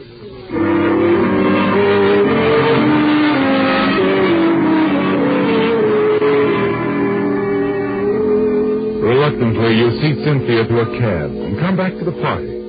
You take Cynthia's advice, too. Enjoy a little champagne. Make party talk with other friends. And you do have a good time, don't you, Neil? You relax for the first time in weeks. Oh, don't be so sober, Neil. Don't doctors ever have any fun? Come on, Neil, kid, have a little fun. Come on, Martha, this one's really got to be. Come on. You got no, Doc. That gorgeous blonde over there by the one who's been eyeing you all evening. Go on over, ask her to dance. Oh, you do it, Charlie. I'm not in the mood. Maybe a little later on. Anything you say, kid. It's your night out. You want to concentrate about hypocrisy? It's okay by me. How about a little more champagne to color your dreams? All right, Charlie. Maybe you're right.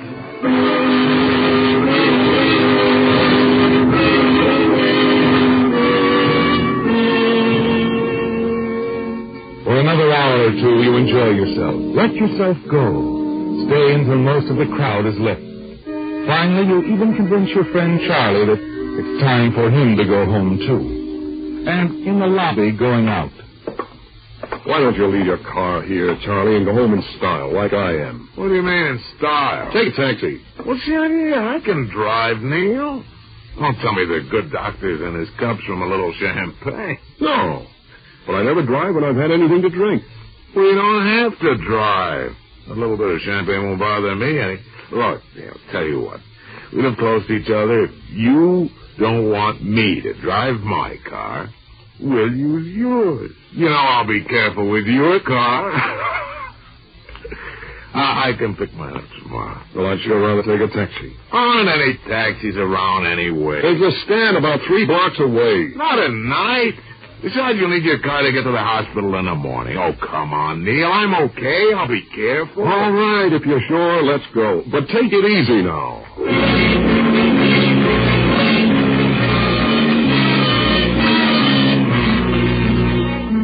Once gets in the car, before Charlie starts the motor, you make one more effort to talk him out of driving, but to no avail. You're getting a little weary of the slight argument, so you let him drive the car. And after the first few blocks, you decide you have nothing to worry about. Charlie seems to be driving satisfactorily. Slightly over the speed limit, it's true, but he seems to have everything under control. Until he suddenly turns a corner sharply. That's the last you remember for a little while. When you open your eyes, you feel a dizziness, a dull pain at your temple. Someone's talking. Someone. Come on. Are you hurt? Hurt? Oh, no, officer. Yeah, not much, I guess. Just a bump on the head. That lamppost made quite an impression on your car, though. What's the idea of driving like that? Why, I wasn't driving. Charlie was. Oh, Charlie was driving it. Yeah, where is he? I wouldn't know. Say, you're a little on the woozy side, friend. But Charlie, where is he? Come on, chum, that's enough about Charlie. How much have you had to drink, anyway? Oh, not much. Look here, officer, Charlie was here. He was driving. No one was here, chum. I heard the crash around the corner, came straight here. No Charlie, no nobody, just you. Not even the little man who wasn't here. But he couldn't have gone. Maybe he's hurt and fell out of the car. Nobody fell out of the car. Nobody's around here but you. But Charlie... That's all, chum. Come on. We got a swell place downtown where you can sleep on it.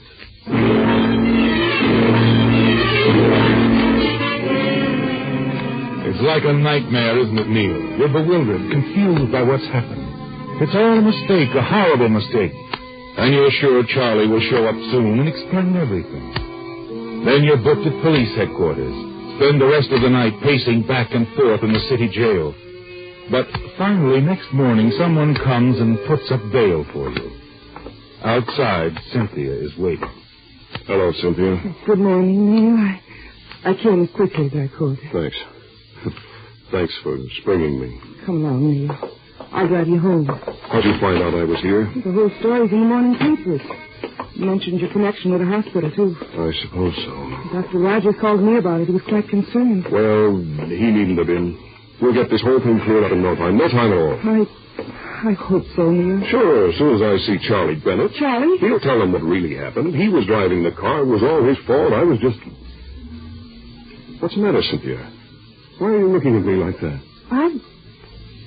I've already talked with Charlie. Well, he told you then how it really happened. Well, how could he? Charlie said he took a cab home from the party last night. Alone. Tried to get you to do the same thing.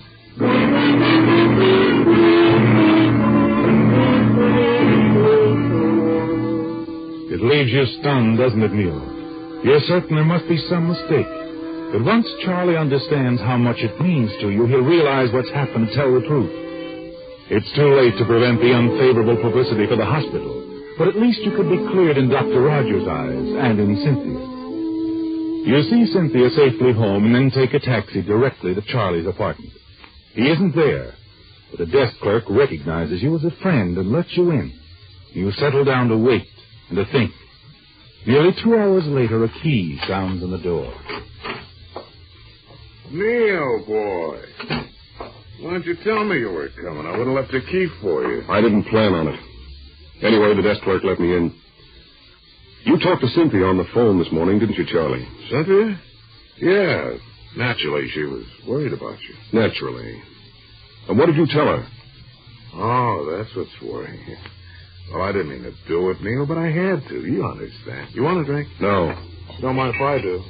Look, Charlie, I'm trying to give you a chance to explain. Okay, there's no reason to get sore. You lied to Cynthia. Why? I told you, I had to. You know, as a salesman, I have to drive a car to make a living, Neil. What's that got to do with it? Only everything, that's all. Look, Neil, I didn't bother to mention it to anyone, but I was in a scrape 3 weeks ago. I got hauled up for hitting another car while I was, well, a little tight. I got off with a fine and a warning that time. Wait a minute. You mean you deliberately let me take the rap for your accident last night? I tell you, I couldn't help it. You know what a spot this has put me in? Hospital has a reputation they're pretty jealous of. Sure, and I've got a job. And so have I. I think you better put on that drink and get your coat on, Charlie. Why? Because you're coming with me to explain to Dr. Rogers. Then we're going together to see Cynthia. What good would that do? It's all over now. You mean you won't? I mean, I went home in a taxi last night alone. I told my story once, Neil. I don't see anything to gain by changing it now. You're going to regret this, Charlie. Plenty.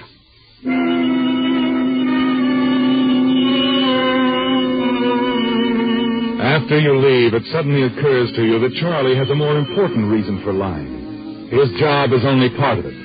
He's always been in love with Cynthia, too. And despite your long friendship, apparently believes that anything's fair in love and war. It's as simple as that, isn't it, Neil?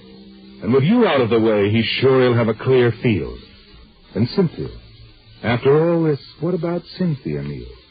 You have to be sure of Cynthia, don't you? Half an hour later... Neil, I just can't understand. You don't believe me, do you?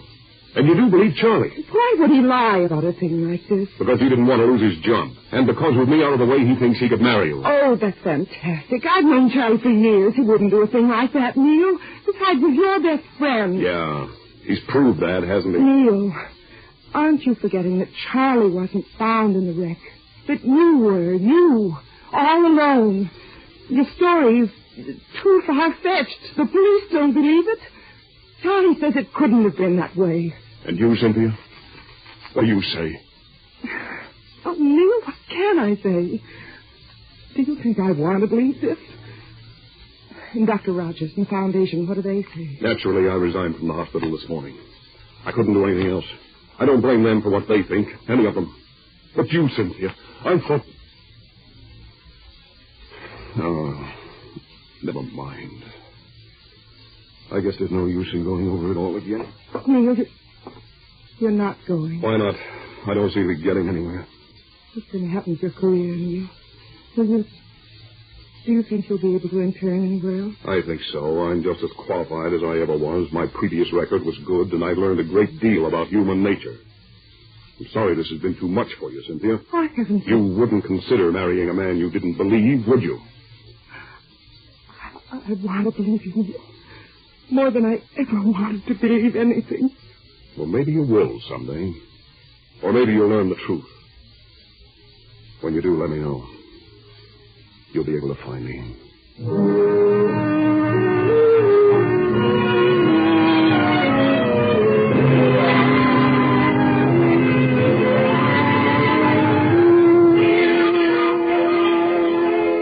Yes, it all happened more than a year ago, didn't it, Neil? Then you cut off all contacts with your friends in Los Angeles. You've often wondered if Cynthia ever married Charlie. And every time you've wondered, your hatred toward him has grown deeper. You've even thought of killing him, haven't you? And now, tonight, more than a year later, in a small, out-of-the-way hospital, fate places the life of Charles Bennett squarely in your hands. The switchboard operator has told you he's in the operating room unconscious, seriously injured in an auto accident. And you've been assigned to prepare the medication, which will spell life or death for him. Just a little too much, or not quite enough? It's almost too easy, isn't it? You're sure that if anything goes wrong, not the slightest suspicion will be attached to you. You smile as you enter the drug room and find another intern there. What's the emergency, Layton? Car wreck. You assisting? No. Just preparing the sereptin and saccharin shots. Must have been a pretty bad accident. Afraid so. Did you ever stop to think of the power in these drugs, Phil? Just the right amount means almost certain recovery. A little too much, or too little, oblivion. Do you always get this philosophical when you come to the drug room? No. I guess this case made me think about it more than usual. I know the guy. Friend? You said it. What a friend. Huh. Kind of an unusual situation, isn't it? Isn't it, though? Almost ironic.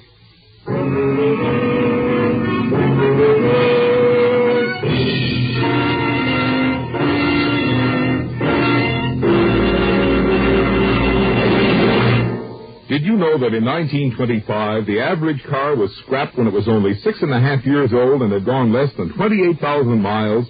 Whereas today, the average car lasts 14 years and is driven over 120,000 miles.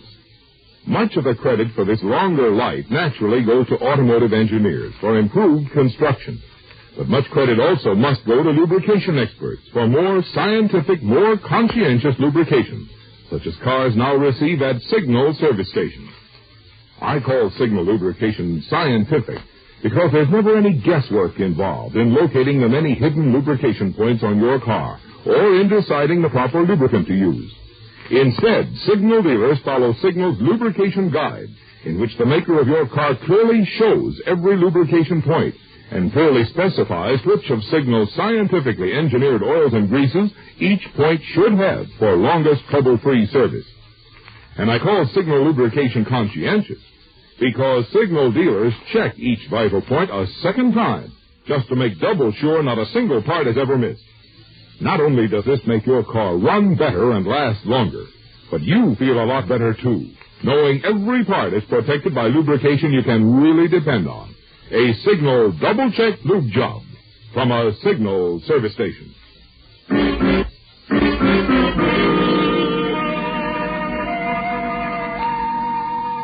Well, Neil, the die is cast, isn't it? You've donned your sterile mask and gown, prepared the injections, carried them to the operating room, where you place them on the instrument tray, without even a glance at the masked, sheet-covered patient. You note Dr. Graham's nod of dismissal and quietly leave the operating room, where the patient's chance for life depends on the drugs you've prepared.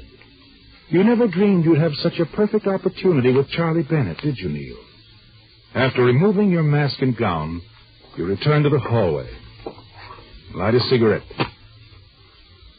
stand staring out a window. You remember the disgrace Charlie brought upon you and your shattered hopes, the happiness you might have had with Cynthia, his utter selfishness. You decide to finish reading Cynthia's letter. Now, after a year, I realize how hasty I was in my judgment. Suddenly your heart beats faster as you realize she's still Miss Cynthia Walker. You can almost hear the words as the melody of her voice haunts your memory. But you were more so in your action.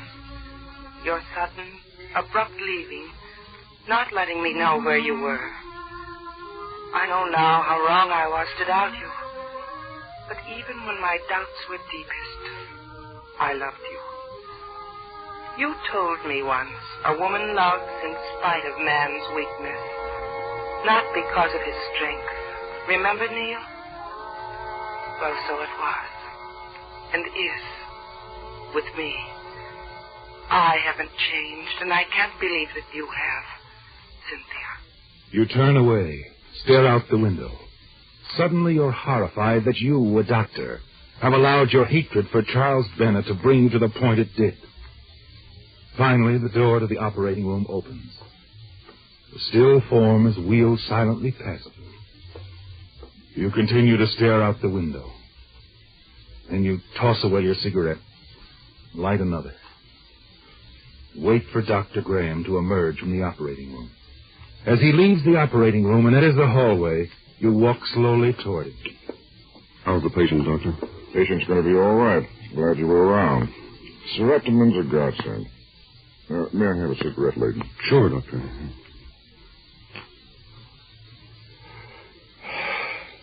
I wish these new drugs had been available when I first started practice. Matter of fact, I wish I were young like you, just beginning. Yeah, you'll be a great doctor one day, Neil. Will I? Yeah. You're honest, sincere. You could no more evade your duty than commit murder. No, I guess I couldn't. I almost made a terrible mistake a little while ago, though. A mistake that could have been fatal to your patient. But you didn't, did you? No, I didn't. You won't make many mistakes, Neil, of any kind. Medicine is, well, it's in your heart. Yes, I guess it is. I'd like to talk to Charles Bennett a few minutes, Doctor. Well, go ahead. He's lying down on the couch in my office. Bennett wasn't seriously injured, just knocked out temporarily. He was driving the car. But you just operated. Oh, that wasn't Mr. Bennett. I operated on the young lady who was with him. It seems they were on their way to see someone here at the hospital. She'll be okay, too. As fit as ever in a week or so. A young lady? Yes, her name's Walker. Cynthia Walker.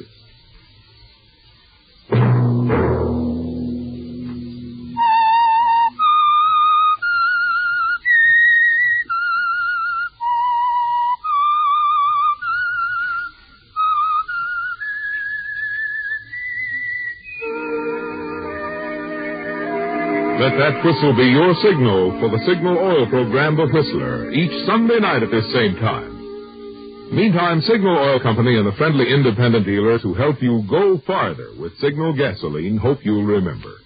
Regardless of what gasoline you use, you'll enjoy more miles of happy driving if you drive at sensible speeds, obey traffic regulations, and avoid taking chances. You may even save a life, possibly your own.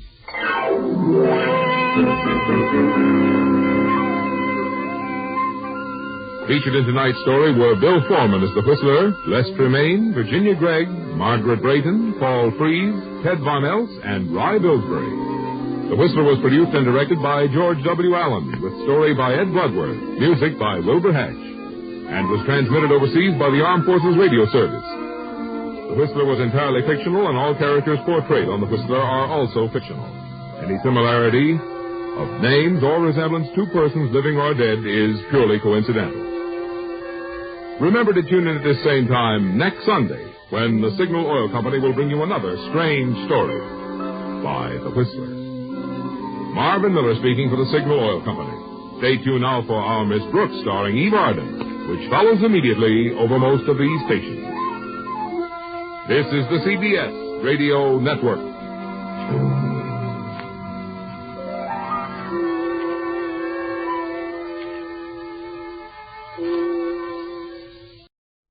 This is Orson Welles, speaking from London.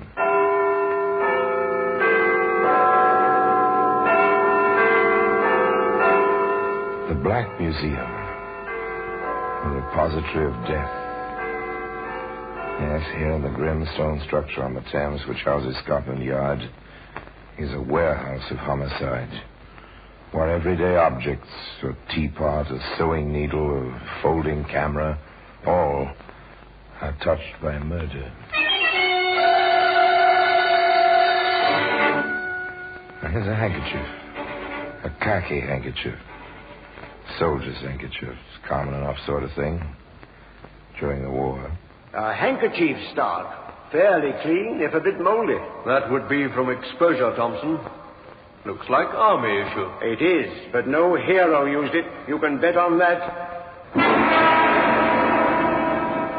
Well, that handkerchief can be seen today in the Black Museum.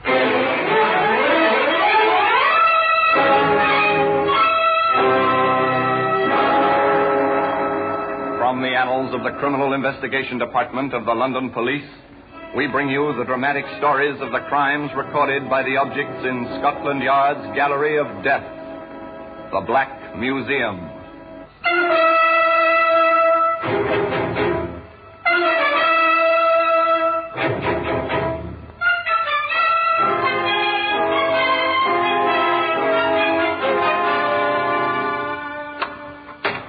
Here we are at the Black Museum in Scotland Yard.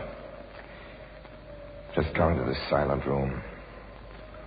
Outside, the Thames is busy with London's river traffic, and just upstairs, police communications tap from the teletypes, ring from the telephones. But here, as I say, is silence.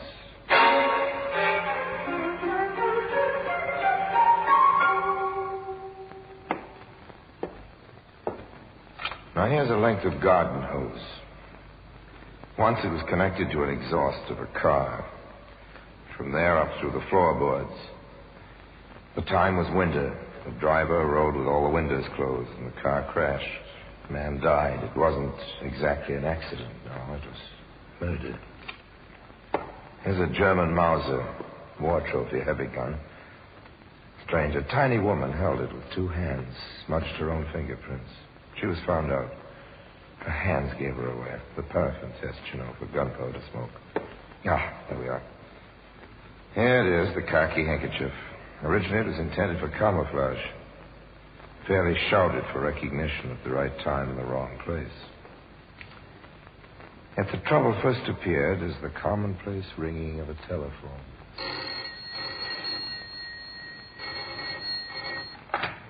Hello?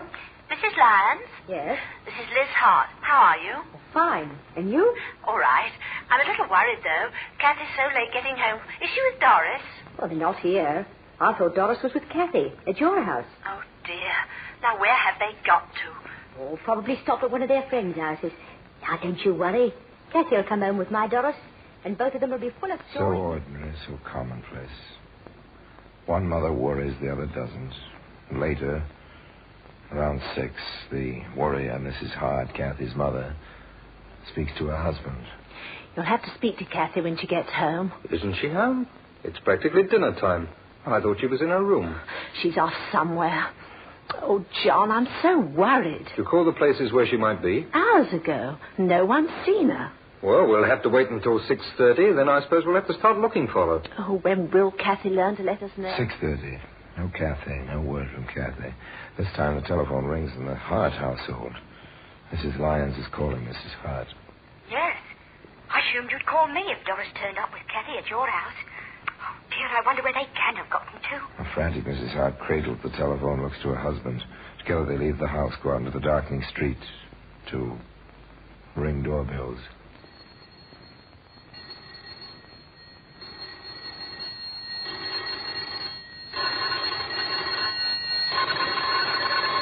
I'm sorry to disturb you, but I'm trying to find my girl. But the Carters haven't seen Kathy. Excuse us, old man, but our Kathy seems to be among the unaccounted for. No, the Bradleys haven't seen Kathy. Sorry to bother you. Have you seen anything of our girl? No. The Corbetts haven't seen Kathy. Oh, please. I'm almost frantic. Where's my... Oh. No one has seen Kathy. No one's seen Doris. Word is getting around now. The rumor's spread. The time grows later. All of Penn, rustic Penn in Buckinghamshire, is buzzing now. At the inn, the tap room is crowded. Closing time draws near. Still, no word. Penn Inn, landlord speaking. Oh, this is John Hart. Look, Lyons and I are together at my place. Do you think some of the men would help us start a search? Well, I'll ask them, Mr. Hart. I'm sure they will. Now, you stay right where you are. We'll be along very soon. Can I have your attention, men? Your attention, men. Hart and Lyons need help. They want to start a search. Now, how many of you fellas will help? After all, neighbors are neighbors. And if we can... So it begins. The long, hard search continues. It's 6 hours now they've been missing. It's dark, very little moon. The lanterns of the searchers move around the village of Penn through the fields and the clumps of trees in ever-widening circles. The men beat the fields. At the Hart home, 2 mothers wait and wait and wait. Yes? Nothing yet, dear. Try not to worry. Nothing yet. The sun rides high above the fields and woods of Buckinghamshire. Sun passes its course, descending behind the hills to the west. Already the searchers, hundreds of them now, have moved outward from Penn, some 4 miles outward. The night is coming on. The doorbell rings. Yes? Just on my way to the inn, ma'am, for more lanterns. Just to tell you, we'll keep at it all night, if need be. And there's nothing yet. Night again. Now the police are in the search, and with them a group of soldiers from a nearby camp. Steadily, monotonously, the men work, their voices subdued, the lanterns bobbing and weaving over the countryside. Outward, always outward from Penn. 5 miles now, 6 miles. As the radius lengthens, there's more ground to cover. False dawn grazes the sky to the east, and the morning star low in the west begins to pale. Over here, mate. This way. Hello! You found something, matey? I found something. Yeah? Covered up with leaves they were. Just behind me here.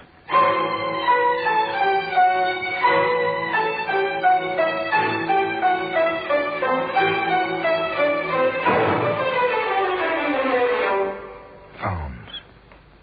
The weary men brought the terribly tragic news back to Penn. In the little wood with its running stream where the bodies were found, 2 of Scotland Yard's inspectors, Thompson and Stark, took over together. Now was the time for professionals at manhunting.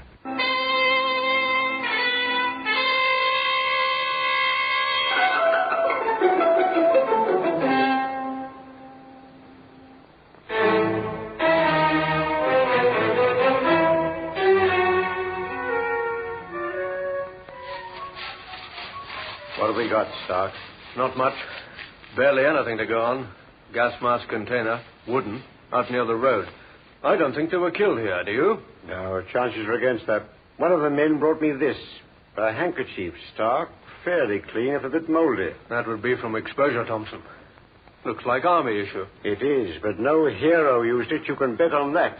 There are tire marks and an oil patch over to the right. Truck tires. Double rear wheels. Army truck, it looks like. Plaster casts. The men are making them now. Army truck, army handkerchief. Anything else? Not yet. All right, let's get out of here. We've got a killer to find.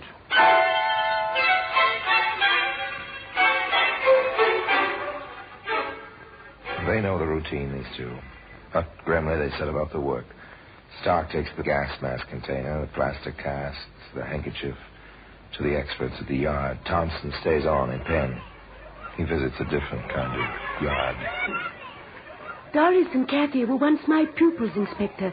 I have a very personal reason for wanting to help you. But just how can I? It doesn't need me to tell you, miss, how observant children can be. Now, it occurred to me that some of the kiddies in your school who live near the Hart's home might have noticed something unusual on their way back from school. Of course, it's only a shot in the dark, but a child might remember something that a grown-up would forget. I see what you mean, Inspector. Right then. Now, who in your class lives near the Hart's? Let me see now. Linda Carter. Oh, yes, and Kenneth Bradley. They're playing just over there. Come with me.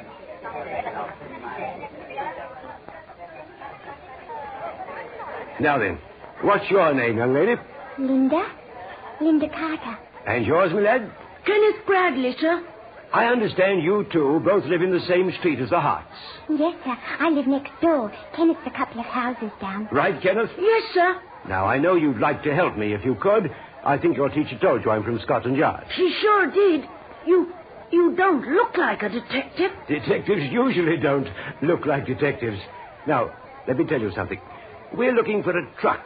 A large, heavy truck. An army truck, maybe? Maybe. Why, did you see one, say, day before yesterday? Yes, sir. At the crossroads. Just standing there. Oh, I saw it, too.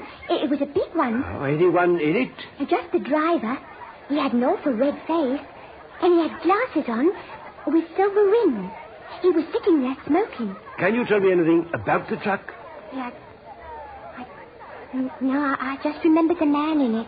It looked like a wireless truck, but it didn't have any aerial. There were those big double wheels on the back, and a number 44 on the door, and a red and blue square on one side. And the tailboard had some letters. JB, I think. And on the front bumper there was BAT, CPM. Battery C prime mover. Anything else, Kenneth? Not that I can think of, sir. No, sir. How old do you think the driver was, Linda? Oh, 26. You seem very sure. Did you ask him? No, sir. But he looked about my father's age, and Daddy's 26. I heard him say so. Thank you, Linda. You too, Ken. You've been very helpful. When you come to London, I'll see to it that you're shown through the yard. You'll like that, I'm sure, eh?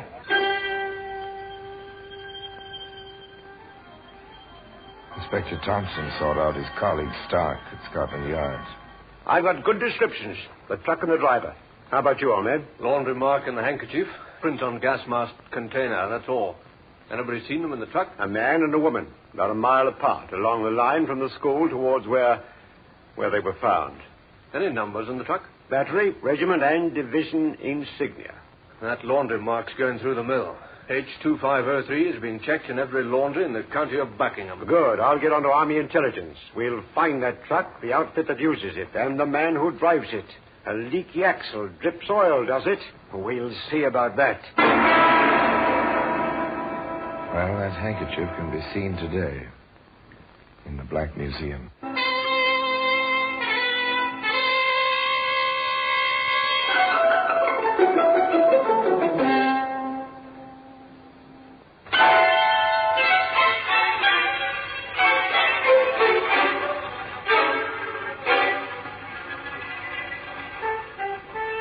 Now it was routine, except for the unforgettable sight of leaf-shrouded bodies in the wood. The mechanics of tracing a laundry marker, routine. Preservation of plastic casts of tire marks, that's routine, grim routine. with an inevitability about it. Pursuing the routine, Inspector Thompson called Army intelligence and spoke with a colonel whose main function was liaison with the civilian police. Those are the details, Colonel. Well, I have it all down. Large number 44, red and blue square, JB on the tailboard. Yes. Battery C, PM on the front bumper. That's it. Sounds like one of those Fords and 6x6s we've been getting for our field artillery. I'll call you back, Inspector. Thank you. Like war, crime detection is largely a matter of waiting for information, waiting for results when the wanted alarms are sent out, waiting for a suspect to appear at a certain place. And now Thompson and Stark waited for answers to their inquiries. In a matter of hours, the answers began to come in. There's a report on the laundry, Mark Thompson. Ties in with a series given an army outfit stationed about 5 miles outside of Penn Village. It begins to fit. Patiently, grimly, the two men went on waiting. Once again, the telephone. Inspector Thompson here. Colonel Gardner, Inspector. I have your information. Here he comes, Stark. Good. Go ahead, Colonel. That truck apparently belongs to the 44th Battalion Devonshire Blues, a Battery C prime mover. Where is that outfit, sir? They've been in camp 5 miles outside Penn Village. They've just been moved to Yoxford on the south coast for further field training. Thank you, Colonel. Shall I advise the CO down there to expect you? If you would, it should take us about 2 hours. You move fast, don't you? I'll tell him. And good hunting. Hope to get you, man. Thank you again, sir. If he's still with that outfit, we'll get him. If he's still alive, we'll get him. Yoxford, Stark. Get a car and a driver. We're going to the country.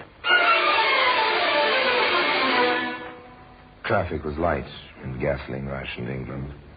Some 2 hours later, Thompson and Stark conferred with the major commanding the battalion. Yes, we do have a prime mover with a leaky axle, gentlemen. As a matter of fact, it's in the shed just outside. May we see it, Major? Yes, of course. This way.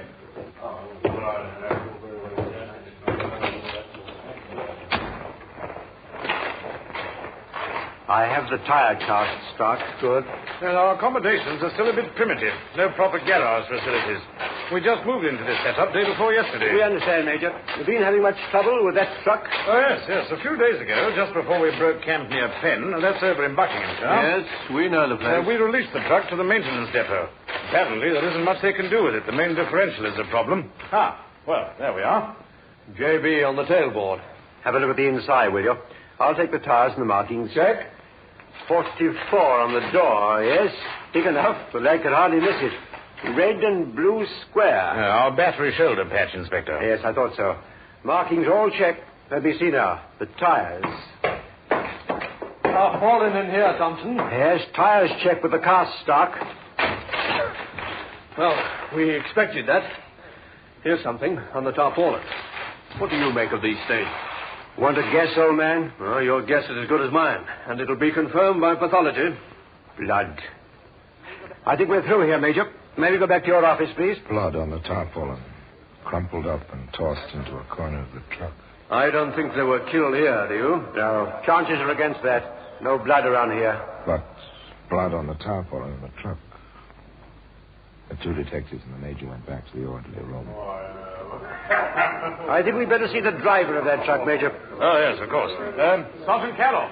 Yes? Do you know who drives the prime mover for Battery C? That'll be Driscoll, sir. Oh, where is he now? I expect he's in the battery day room, sir. Bring him over, will you? With his gear, duffel bag, the whole outfit. Yes, sir. The sergeant turned and left. The major, with Thompson and Stark, waited silently, each busy with his own thoughts. An army is a cross-section of the population, they say. If this Driscoll did this thing, part of that cross-section, I suppose. That blood stain. I hope there's enough for pathology to type it. Laundry marks. His shirts and underwear all have the same mark as the handkerchief.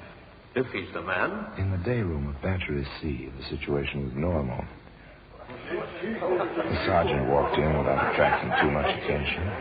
Oh, here you are, Driscoll. What's up, Sarge? You are. Major wants you. Well, what's wrong now? He didn't tell me. Let's get over to quarters first. For what for? Major wants to see your gear. All of it. Oh. Let's go. Was the waiting over? Out of the seeming anonymity of the army, had they found their man, and so quickly? In my office, Sergeant. Yes, sir. Oh! Colonel Driscoll, Major. Thank you, Sergeant. Dismiss. At ease, Driscoll. Thank you, sir. This is Inspector Thompson and Inspector Stark, Scotland Yard. They have some questions, Driscoll. Answer them. I'll try, sir. Well, he's all yours, gentlemen. May I examine your duffel bag, Driscoll? Of course, sir. Your blouse is rather wet, isn't it? Caught in the rain, sir. Must have been quite a rain to go through the pockets like this. It was, sir. You're sure you didn't wash it yourself and pack it before it was dried? No, sir. It was the rain, sir. How do you explain this shirt? The cuffs cut off like this. Came back from the laundry with the cuffs all frayed. I cut them off. Only used a shirt round the trap, sir. I see. Driscoll, does this handkerchief look familiar to you? Like any other handkerchief, Inspector? Thompson, the laundry marks. Here, collar of the shirt. I see it. We'll try again, Driscoll. Look at the laundry marks on the shirt and on the handkerchief. Seems to be yours, doesn't it? I wouldn't know about laundry marks. They're identical, aren't they? Have you had a handkerchief like this recently? All the army issue is the same, sir. We get a lot of trouble getting things back from the laundry. Someone else could have had this handkerchief. Rather a careless laundry, Driscoll. Sorry, sir. Yes, sir. Have a look at this tarpaulin, Driscoll. Yes, sir. What's your guess about those stains? Grease, sir. That shape? That color? Might be blood, sir. This tarpaulin comes from your truck, Driscoll. I never saw the stain, sir. Might be someone swapped this one for mine. Driscoll, where were you on the 19th? 3 days ago. Maintenance depot. Repairs. Leaky axle. Did they repair it? Well, they couldn't. Not in the time we had before we moved down here. I see. Anything else, Stark? Not at the moment. Major, we'd appreciate it if you'd hold this man under escort. There are still a few inquiries to be made. Yes, of course, Inspector. Oh, Sergeant, in here, please.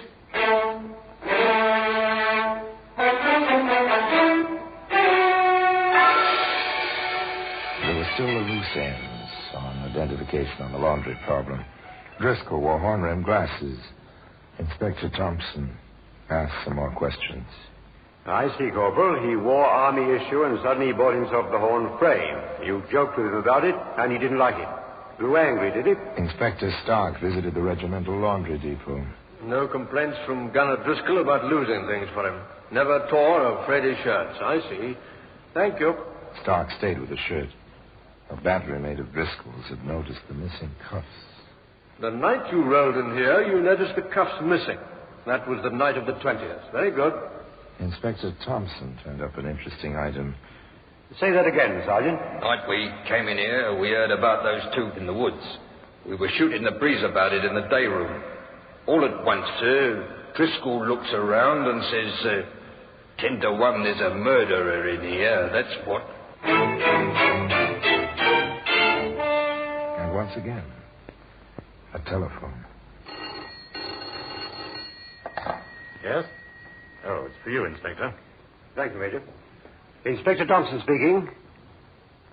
He did? I see. It's been checked at criminal records. Good. Very good. Yes, of course I wanted the word at once. Thank you very much. They found something? The crew we left at Penn turned up the second gas mask container. Metal, this one. Had a print on it. They checked in criminal records. The fingerprint belongs to an Oscar Driscoll. Served a term 8 years ago for molesting and impairing the morals of a minor. Oscar Driscoll, you're under arrest. The charge is willful murder of Kathy Hart and Doris Lyons on the afternoon of October the 19th. Well, that handkerchief can be seen today in the Black Museum.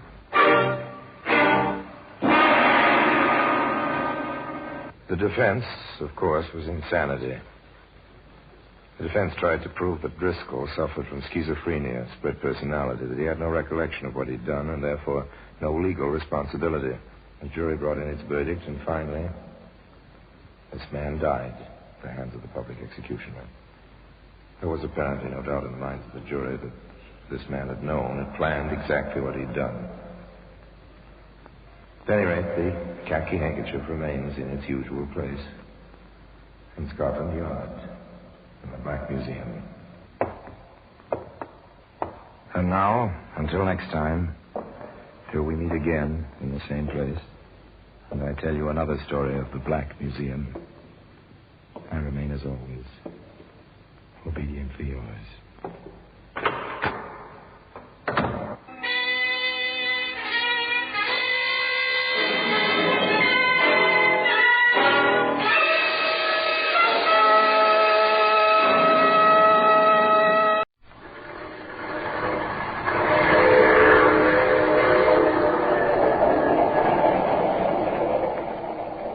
The Mysterious Traveler.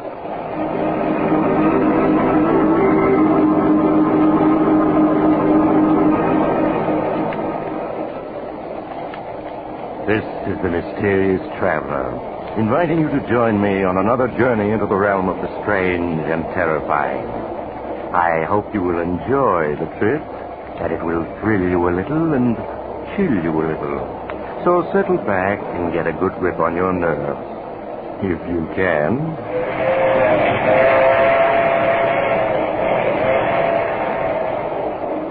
Where are we going?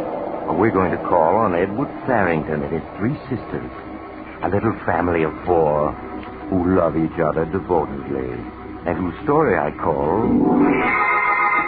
The Symphony of Death.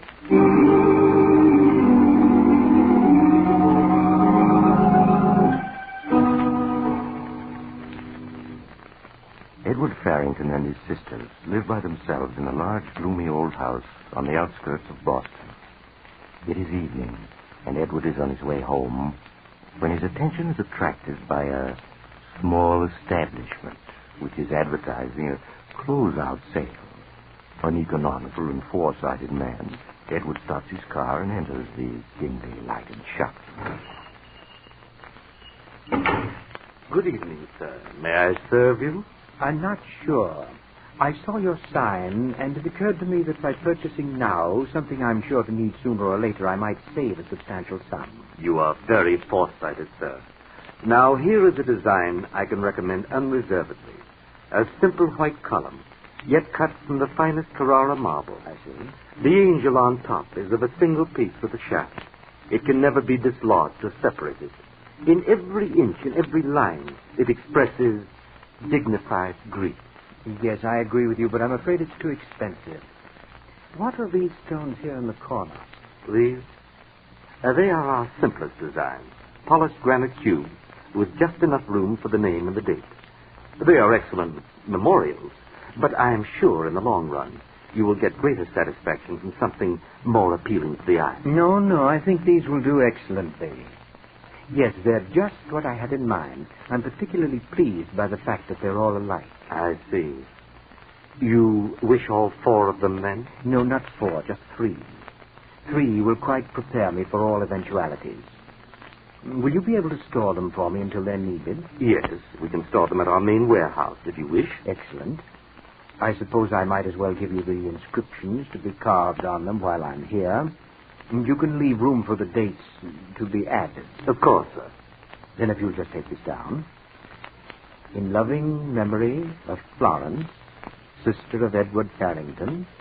Yes, sir. In loving memory of Martha, sister of Edward Farrington.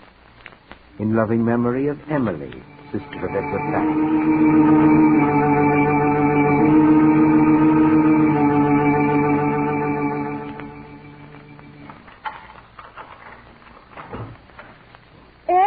Is that you? Yes, Emily. Oh, you're all wet. Yes, it's beginning to rain. Let me help you with your coat, Edward. I'll hang it up for you. Now, Emily, please don't fuss over me this way. It makes me nervous to be poured at. But I just want to help you with your coat. I can hang it up by myself. Emily, is that Edward? Oh, Edward, you're late. We were worried about you. I'm here, and I'm perfectly all right, Florence, as you can see. Now, is dinner ready? Oh, yes, Edward. Martha has everything ready. Martha, Edward's home. What? Oh, it's you, Edward. Well, we were worried about you. Martha, I've told you not to worry if I'm a few minutes late. Well, I suppose we just can't help it, Edward. Now we'll eat. And perhaps after dinner you will play the piano for us. Oh, will you, Edward? Please, say yes. Please, Edward. Well, we'll see. I really should work on my symphony tonight, but perhaps I can play for a few minutes after dinner.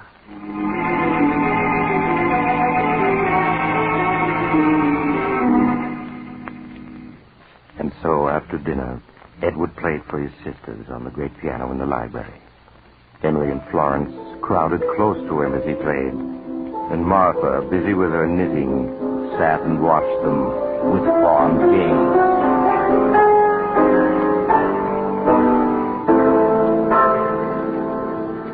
Oh, that was lovely, Edward. Please play some more. Yes, something we can sing. Well, all right. Just one more, and that's all.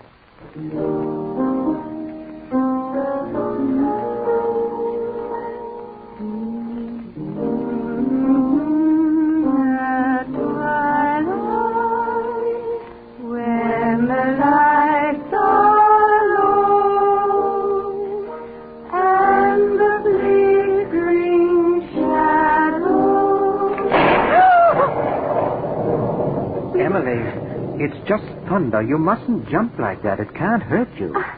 I know, but I can't help it. I like thunderstorms. I like to watch the lightning. I think that's enough for tonight. Now off to bed, both of you. All right. Good night, Edward. Good night, Edward. Good night, Emily, Florence. Well, I suppose I might as well go to bed myself. No, Martha, don't go yet. I want to talk to you. To me? Yes. What about Edward?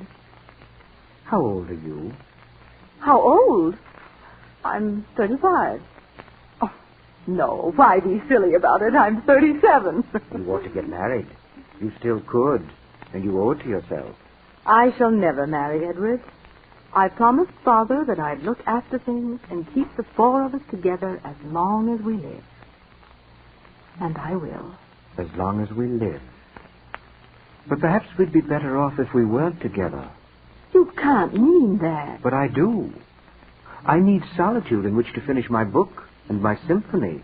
It's very distracting, you know, to have the three of you constantly hovering about me. You're just feeling blue tonight. You wouldn't be happy without us any more than we would be without you. No, we'll all be together, the four of us, as long as we all live. Well, now I'm going to bed. Good night, Edward, dear. Good night, Martha.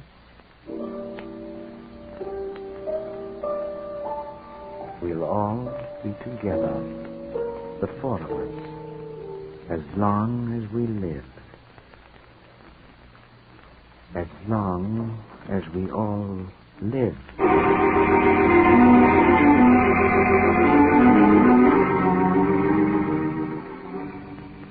In the morning, it was still raining. After breakfast, Edward shut himself in the library to continue work on his symphony.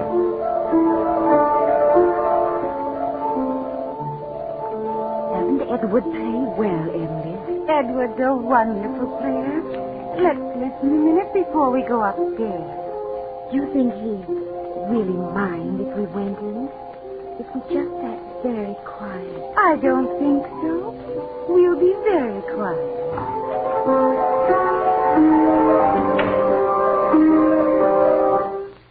Who's there?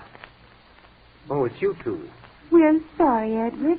We didn't mean to disturb you. We'll go right away. No, you don't have to go. You mean we can stay, Edward? For a minute. I'm going to stop for a smoke. I'll bring you the cigarette. Oh, the cigar box is empty. Empty? Why, I was positive I had plenty of cigarettes. That's why I didn't buy any yesterday. You did have a lot yesterday. I saw them. Well, they're gone now. Then I suppose I'll have to drive down the hill to the drugstore and get some more. And that will mean I'll get nothing done this morning. Nothing whatever. I wish I had someone I could send for them. Edward, let me go for you. This rain? Why, you'd get soaking wet, Florence. Well, I could take the car. Take the car in weather like this? But I'm a good driver, Edward. You once said so yourself. And I have a driver's license. You know I have you help me get it. Yes, that's true. Well, I'd be very careful, Edward. Well, you must promise to drive very slowly down the hill to town. Oh, I will, Edward. All right, then, Florence. Here's the key to the car. The old car, of course. Now be very careful. Oh, I will. I promised I will. May I stay and listen until Florence comes back? Well, I suppose so, seeing you're here already. You don't like us to be around, do you? Sometimes I think you don't like us at all anymore. Oh, that's nonsense. It's just that I'm trying to get a great piece of music written, and you keep disturbing me. Oh, there goes Florence in the car now. She's going fast. Florence likes to go fast, and then step on the brakes. She promised to be careful. I know, but she forgets. Well, I'm sure she'll be all right. Now I must get to work.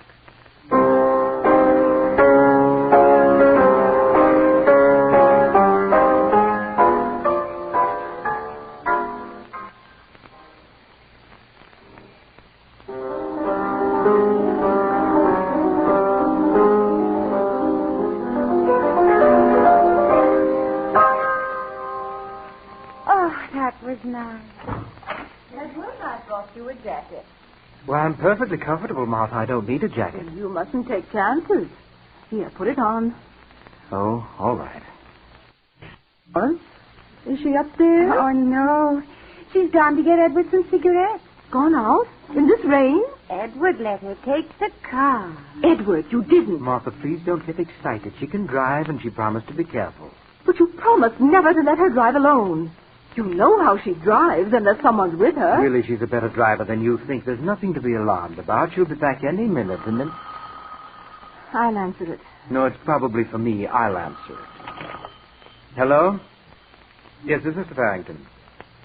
The police? Edward, what is it? Hush, Martha. What about my sister? She did what? All right. Yes, of course. I'll be right down. Edward, what is it? What's happened to Florence? Martha, we must all be very calm.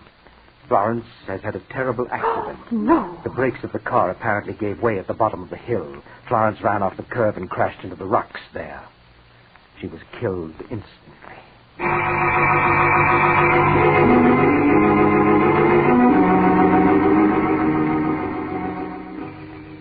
The official investigation into poor Florence's death established only the fact that the brakes had failed.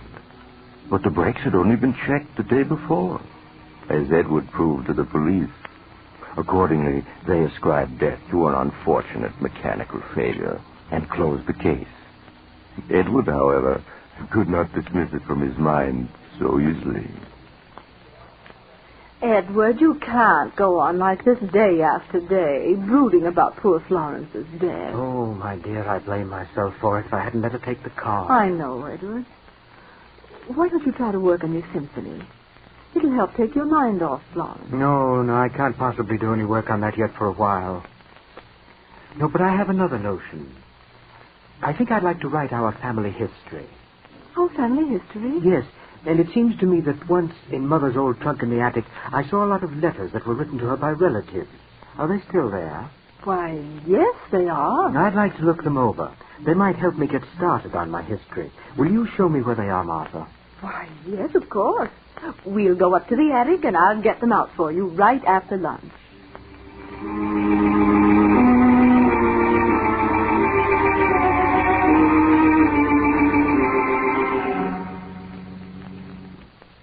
Here are the letters, Edward. Mother wrote a lot of letters those last few years. After the doctor said she must never leave the house. Yes, I remember. How quiet and dark it is up here in the attic. We used to play hide-and-go-seek here, the four of us. Yes. Until Mother died. I've often wondered about that. She fell from one of these attic windows, I remember. She was leaning out, looking at the river, and she slipped. Yes. It was that window there. The one looking down into the courtyard. I'd like to look at it. Oh, the catch is stuck. Will you help me open it, Martha? Well, all right. There. It's almost 50 feet down to the courtyard. She was killed instantly, wasn't she? Yes. But let's close it now. In a moment. Martha, did Mother really slip and fall, or did she throw herself out? What makes you ask that? I was only 8 at the time, but it seems to me Mother was wandering badly in her mind there at the end. And then I recollect hearing Father say something about an asylum to Uncle George. Edward, you mustn't say that ever again. It would terrify Emily. But it's true, isn't it? Yes, it's true. Poor Mother. It's strange you calling her Mother because she wasn't really your mother. No, but I always think of her as Mother. I was only 2 when Father married her. Poor creature. Let's believe that she slipped. It would be easy to slip from this window, wouldn't it? Well, the sill isn't very low. Yes, but lean out a little farther and see how easy it would be. No, a little farther. You see how overbalanced one becomes? Yes, you're right. Now, help me back, Edward. Of course. Martha, catch yourself. Martha!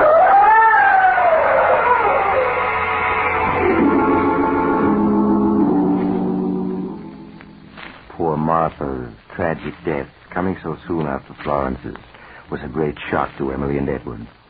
But Edward recovered from the tragedy somehow after a few weeks, and as though determined not to let it upset him, spent many hours a day at his beloved piano, working on his projected masterpiece.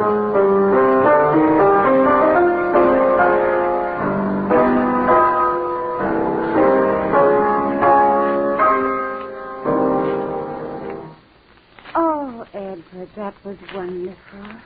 You played just like you used to. Before Florence and Martha died. Yes, I'm getting my old touch back. You don't mind my coming in to listen, do you? Not today, but Emily, you have been disturbing me these last few weeks. Must you follow me around all the time? But, Edward, you know how much I like to be near you. And now that Florence and Martha are gone, I haven't anyone else to talk to. Yes, I know that, but I can't get any work done unless I'm left in peace. I won't bother you anymore, I promise. You know, I do miss Florence and Martha. Of course you do.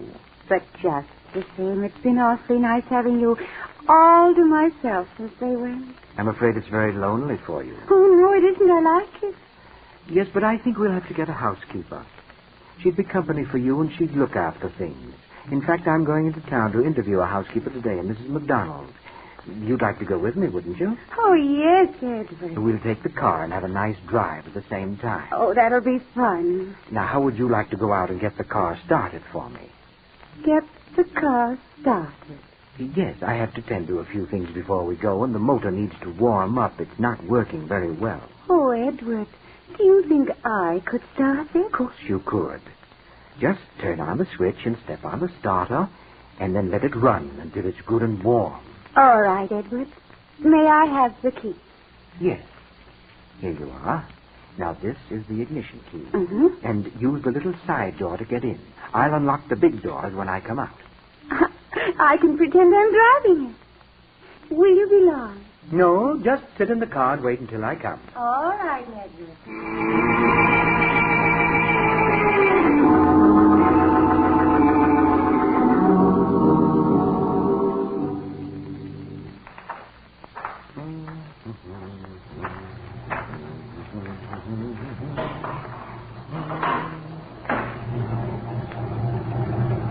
Here I am, Emily. I took longer than I expected. I hope you haven't been sitting here with the motor running all this time. Emily! Emily!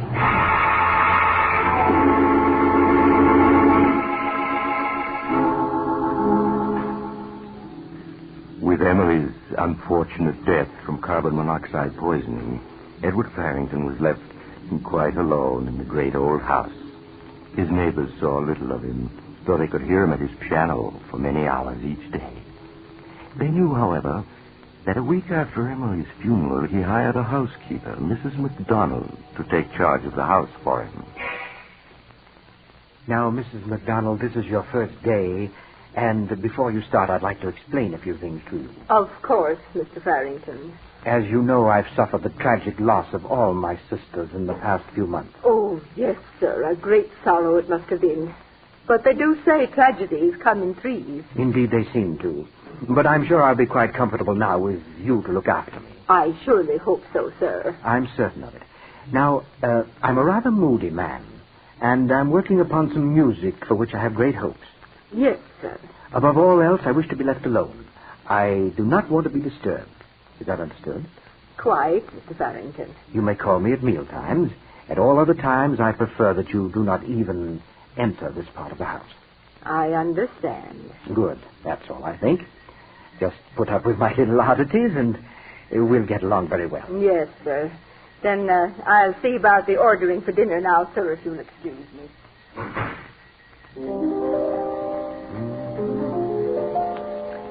Now, let me see. The second movement needs touching up, so perhaps I'd better... What is it, Mrs. MacDonald? I thought I said I was never to be disturbed. I'm very sorry, sir, but there's a gentleman come to see you. It's Detective Barnes, sir, from the police. From the police? Am I to be bothered with more stupid questions? Well, show him in. I suppose I must see him. Yes, sir. Will you go in, sir? Thank you. Good morning, Mr. Farrington. You remember me, I think. Yes, Mr. Barnes, I remember you. In view of the number of ridiculous and unnecessary questions you asked me after the deaths of my poor sisters, I have good reason to remember you. I've come to ask you more questions, Mr. Farrington. Tell me, did your sister Emily have a driver's license? I really don't know, and I don't care. You should care. Listen to me. First, your sister Florence died in an auto accident when brakes that had just been inspected failed to work. Even modern automobiles aren't proof against mechanical failure. Then Martha died in a fall from an attic window. Her body landed in the courtyard a full 6 feet from the wall of the house. Well, what of that? It was much too far away for her to strike, unless she leaped or was pushed. And you have said she didn't leap. I repeated, she did not leap. She fell. Perhaps. Now we come to Emily. She died of carbon monoxide poisoning in a closed garage. Well? You have said it happened because she went to get the car out to drive you downtown. That was your statement under oath. And a perfectly accurate statement. But I have just learned from the neighbors that Emily didn't know how to drive a car. What? Well, of course she could. Furthermore, they say her mental condition was such she could never learn to drive. Well, perfectly absurd. Did she have a driver's license? I repeat, I do not know. Because if she didn't, your statement is false. And if any part of your statement proves false, Mr. Farrington, I trust I make my meaning clear. Mr. Barnes, you can't show one jot of evidence to back up your ridiculous suspicions. Any court in the land would laugh at you for them. I can show no direct evidence. But there is such a thing as circumstantial evidence. You haven't even any circumstantial evidence. I have a world of it. The brakes on your car failed, and you are an amateur mechanic. Well? Martha's body falling so far from the building that she must have been pushed. Mere conjecture. Finally, Emily dying in a car she couldn't drive, though you have said she was going to drive you downtown. And she was. You've done nothing but build a tissue of fantastic suspicions. A jury will take them more seriously, especially when they learn that just before the first death, you bought 3 tombstones, one for each of your sisters. That shows what you were planning. It shows nothing. It was a sale. I was merely being foresighted. Then, Mr. Farrington, why didn't you buy 4 stones? One for each of you. I refuse to discuss the point. There was a reason for me to kill my sisters. No normal reason, perhaps. Though now that you are alone, you are living very comfortably on the income from your father's estate. Indeed. Furthermore, Mr. Farrington, I have checked on your family history. I know the truth about your unfortunate mother. Well?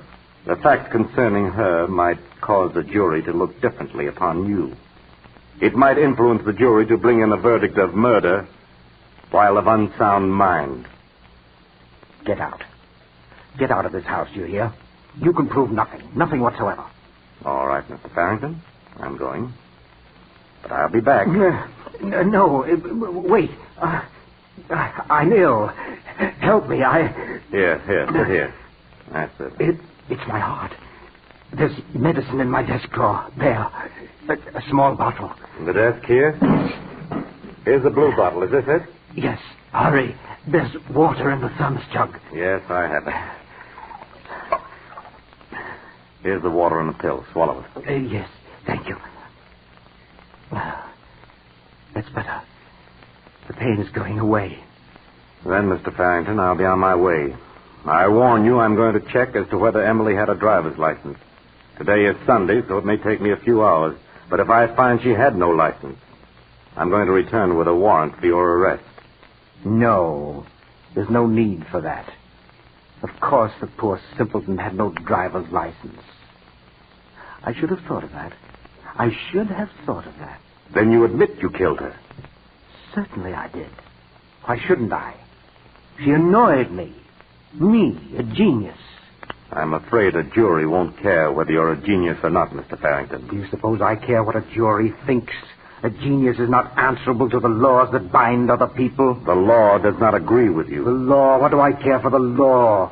You think you've trapped me, don't you? But you haven't. You hear, you haven't. I think I have, Mr. Farrington. You fool. No one is going to put Edward Farrington in an asylum. No one. In a minute, I'll be beyond your reach. What do you mean? I mean that tablet you so obligingly got for me is a deadly poison. Poison that I bought months ago. You and your circumstantial evidence.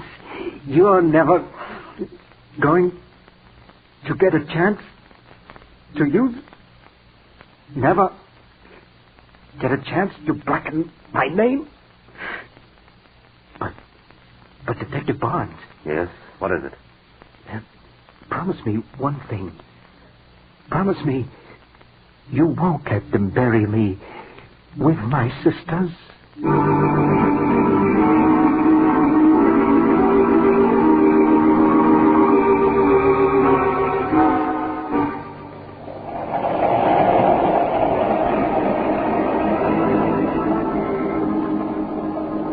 This is the mysterious traveler again. Did you enjoy our little visit with Edward Farrington and his three loving sisters? You know, perhaps Edward made a mistake after all when he didn't buy a fourth tombstone. By the way, do you live in a gloomy old house with three sisters who love you so much you can't bear to have them near you? Well, if you do, I'd advise you not to be too drastic with them. You might find yourself buried right beside them, as Edward was. I know another man who... Oh, you're getting off here. Well, I'm sorry. But I'm sure we'll meet again. I take this same train every week at this same time.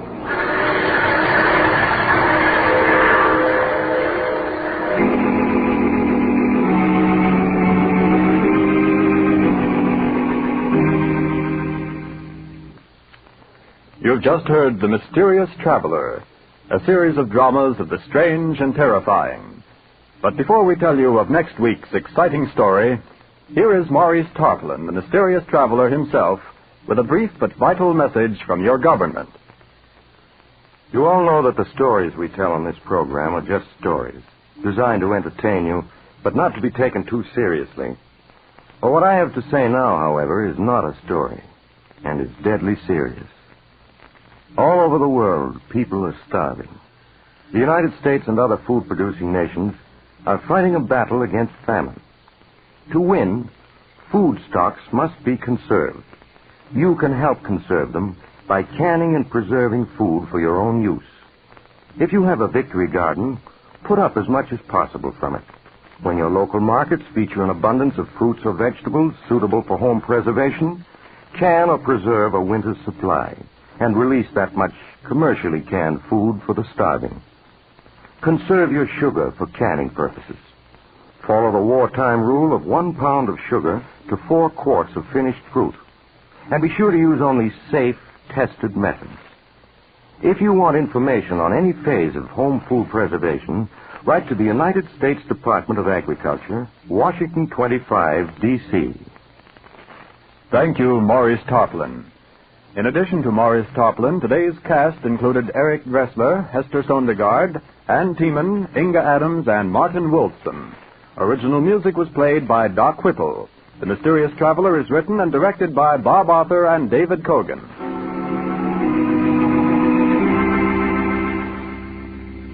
Listen next week over most of these mutual stations to a tale titled As I Lie Dying. another tale of the mysterious traveler. The Mysterious Traveler is presented by the Mutual Network from our New York studios. Russ Dunbar speaking.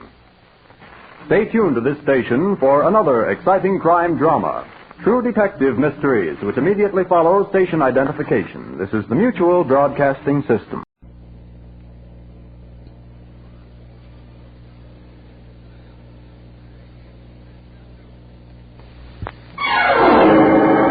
Strange Wills. Stories of strange wills made by strange people, starring the distinguished Hollywood actor Warren Williams, and featuring Marvin Miller and Lorene Tuttle with Howard Culver, and the original music of Del Castillo.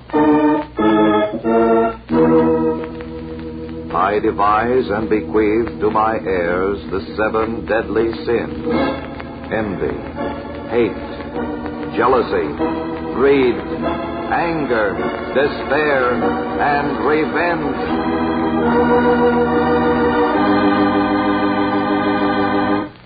And here is Warren Williams. These are the stories of actual wills made under strange circumstances, often by strange people, who, frustrated in life, seek this means of self-expression to reach back from the grave to satisfy their secret passions or to seek the victory of a bitter revenge. Names, places, and time have been changed so that no reflection can fall on any person, living or dead. Only the last will and testament remains like a living monument to the eternal ego of man. You'll presently see what I mean. But first, I'd like you to hear a message from your announcer.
Now back to Warren Williams as John Francis O'Connell in Alias Dr. Svengali. This is the story of a strange triangle. The sordid story of a man who saw his young and beautiful wife slowly fall under the spell of a mad and evil genius who covered his sinister acts under the guise of psychiatry. In his last will and testament, Philip Martin, on his deathbed, sought revenge against the person or persons he thought responsible for his murder. I remember it all began on a lovely spring morning. Everyone should have been at peace with the world, but...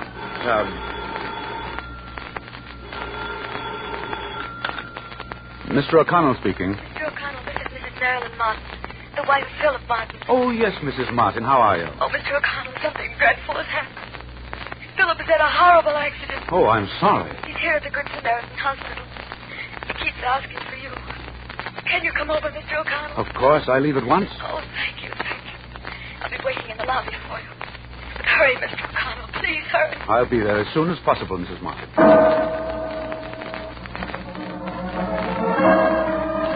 As I drove to the hospital, I wondered what had happened to Philip Martin. I'd seen him on several occasions at different affairs. His reputation had always been excellent, and he had amassed a considerable fortune in the importing business. I remembered, too, that he had married within the last few years, and rumor had it that it was an ideal match. Well, I would soon know. Hello, Mrs. Martin. Tell me, what happened? Philip is dying. Early this morning while I was sleeping, I had a dreadful premonition that he was in mortal danger. I ran to his room just in time. Oh, Mr. O'Connell, was horrible. What did you see, Marilyn? But just as I got to the door, I saw him fall off the balcony. full 5 floors to certain death. There, Marilyn. It must have been a horrible shock. I love him so much, Mr. O'Connell. So much. Why did he do it? There was no reason. I'll go up and see him immediately, Marilyn. But tell me, is he conscious? Yes. And he keeps calling for you. He won't let me in his room. He doesn't want to see me, his own wife. I can't understand it. Wait for me here, Marilyn, and I'll talk to Philip. I'll send for you later.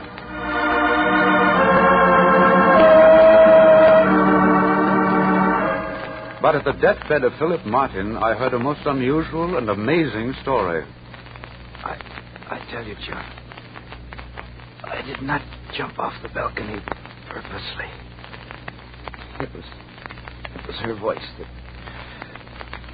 bid me do it. She wanted to get rid of me. No, take it easy, Philip. What do you mean? They wanted to get rid of me. I know it. I know it. Who are they, Philip? Marilyn, my wife, and that doctor she's been seeing, that psychiatrist. Please, Philip. Please, start from the beginning. Look, last night, when I was...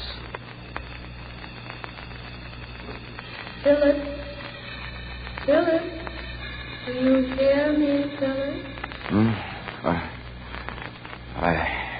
I hear you. Philip, I'm calling you. Follow me, Philip. Follow.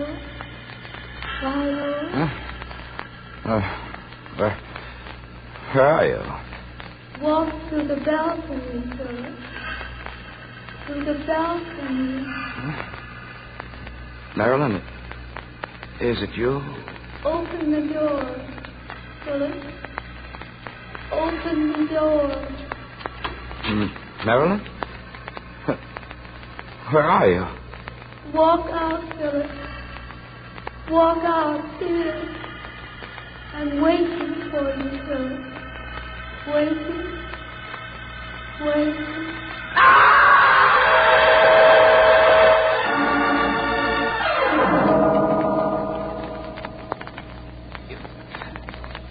You see, John, it was Marilyn's voice I heard. It drew me out to the balcony. But I fooled him. I didn't die. I've lived long enough to change my will, to revenge myself, John. Here. I took the piece of paper he handed me. It was the last will and testament of Philip Martin, laboriously written as he lay dying. In it, he had made the most serious accusations against his wife. He had set up a trust, naming me as executor, which limited Marilyn Martin to a nominal monthly allowance. Time was of the essence, so I hurriedly called in 2 nurses to sign as subscribing witnesses. And the last will and testament of Philip Martin, in which he named his wife as his murderer, was signed just minutes before he died.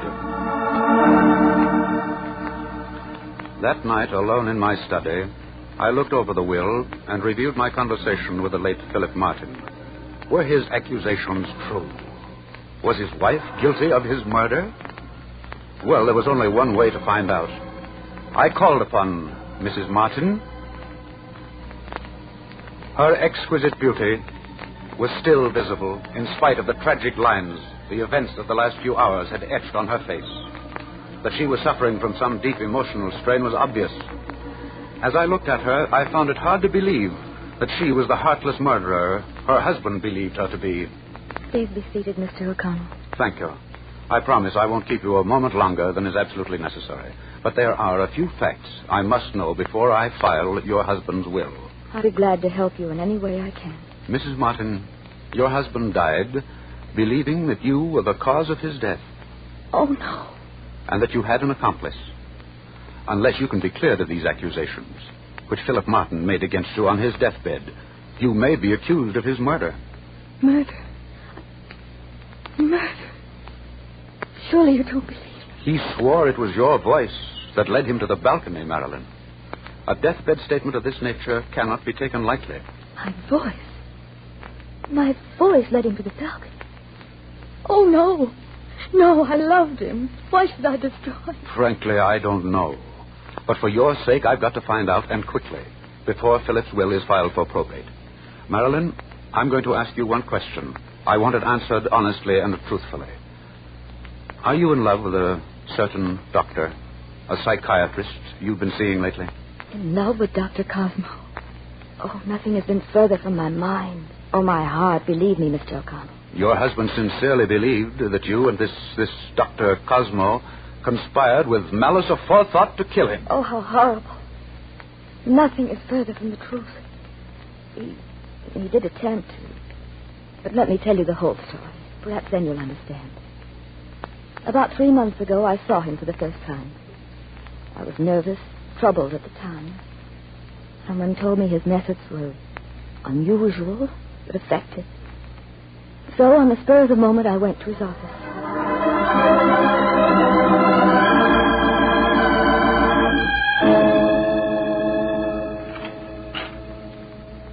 You will please come in, Mrs. Martin. Oh. This room. It's so weird. Oh, no, not at all, Mrs. Martin. When you understand it. It is my laboratory. It's so unusual. It's so... You will find, Mrs. Martin, that in this room one sheds inhibitions, fears, and complexes. But why such strange things in the room? Everything has its purpose, Mrs. Martin. These purple drapes, an outlet for your hidden emotions. The marble bust of the Madonna and the golden votive lamp offer release to the religious complex inborn in every human heart. The marble couch, here one rests while the mind journeys to the realm of peace eternal. And the music? Well, you will learn that music, properly applied in conjunction with hypnosis, recreates a new life. Yes, it will open for you a beautiful new world that you will not forsake, my dear Mrs. Martin. A world that will bring peace to your troubled mind. Everything you say sounds logical, I guess. Perhaps necessary. And yet makes me shiver. Oh, please do not be frightened. There is no need for alarm, I assure you. You are about to become a living part of a great miracle. One that you will never forget as long as you live. And now, if you are ready. Of course. What must I do? Lie down, please. Here on this marble couch. Like this? Yes. Now, place your arms straight down alongside your body. So. Directly in line with your vision, you see a clock. See how the pendulum swings back and forth. Back and forth. Back and forth. As I play the organ, you will watch the pendulum closely. Do not take your eyes from it, even for a moment. Yes, Doctor. You are the evening star. You are the scent of jasmine, of frankincense and myrrh, with the chalice of love. Your mind, your every thought shall be attuned to the unselfish love of the Master. Open the door of your subconscious mind that I may enter. For I am truth. I am light. I am love. Your eyes are closed. You are asleep. Tell me, whom do you see? I see only the Master of truth, of light, of love. Your ears are sealed to earthly sounds. What then do you hear?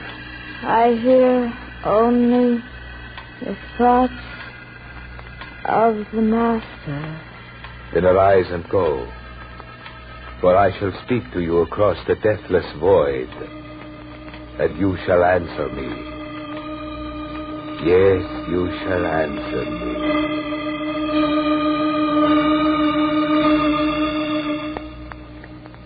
After that, I called on him once or twice a week. Then gradually I noticed that he was becoming more attentive, though I'd given him no cause, really. I knew he was in love with me, and I realized, too late, that our association must end. I saw him for the last time the day before Phil died. He had been playing for me.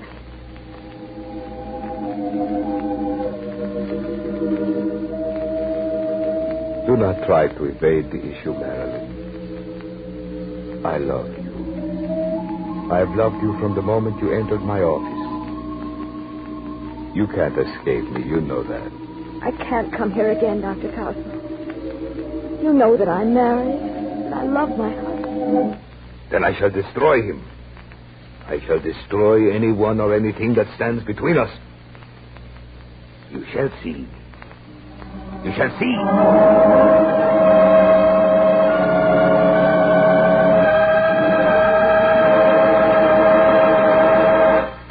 We will continue with Alias Dr. Svengali in just a moment. But first, a word from our sponsor.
And now back to Alias Dr. Svengali, starring Warren Williams. Later that night, I called upon Marilyn Martin. She told me of the threat Dr. Cosmo had made against the life of her husband, of how he was able to communicate with her through her subconscious mind. Her confession left me with no alternative. Early the next afternoon, I called Dr. Cosmo. This is Dr. Cosmo speaking. Dr. Cosmo, this is John Francis O'Connell, attorney at law. As you may know, I represent the estate of the late Philip Martin. How does that concern me, Mr. O'Connell? I think you'll better understand, Doctor, when I speak to you personally.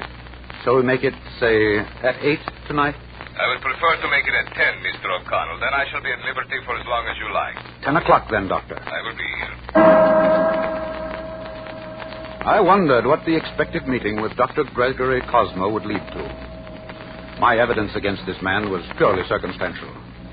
Just what had he actually done? Who would believe him capable of directing his thoughts through the subconscious mind of a second party, Marilyn, and will her to lure her husband to his death? Yet I knew that in this man lay the key to the strange mystery surrounding the death of Philip Martin. Was the man mad? I expected anything to happen. At exactly 1 minute to 10...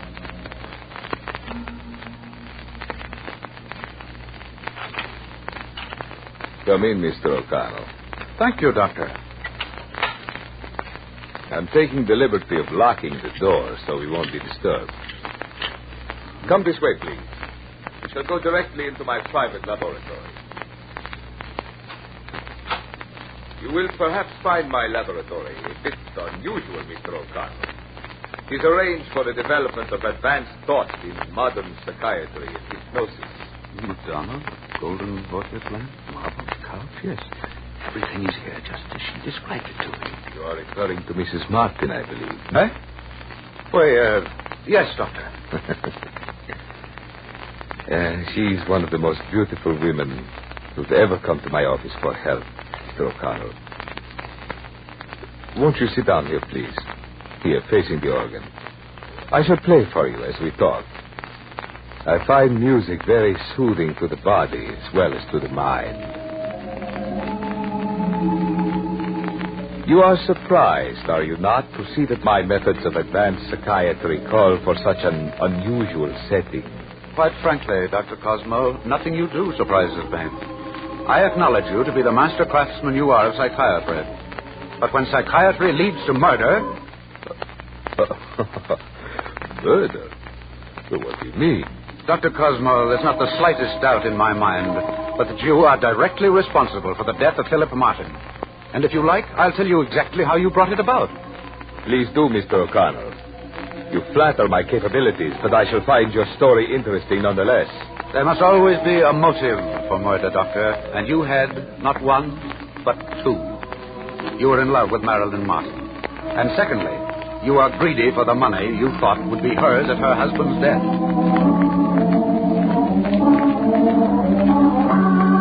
Shall I proceed? Oh, yes, go on, please. I find it very interesting, very entertaining. Very well. You kept Marilyn Martin under a continual state of hypnosis. That's not new, of course. English psychiatrists have done that for many years in cases of advanced neurosis. But in any event, her mind became in actuality your mind. Your thoughts became her thoughts, because in some nefarious way, you were able to implant them in her subconscious mind. Then, you finally decided to go all the way. You were in love with Marilyn. You wanted to possess her more than anything on this earth. So you decided to do away with her husband. You figured out that if you could direct your thoughts into her subconscious mind, why couldn't she transmit these thoughts to the sleeping mind of a third person? In this case, her husband. You tried it, and your experiment was successful. Through the mind of Marilyn Martin, you, Dr. Cosmo, became the voice that drove Philip Martin to suicide. Go on, Mr. O'Connell. I charge you, Dr. Cosmo,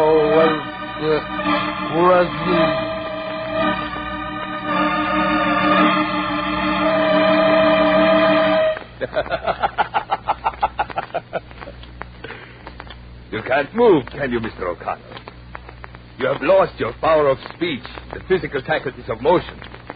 You sit there like a statue. You are a statue, because I have willed it. Yes. Mr. O'Connell, you are right. I was the voice.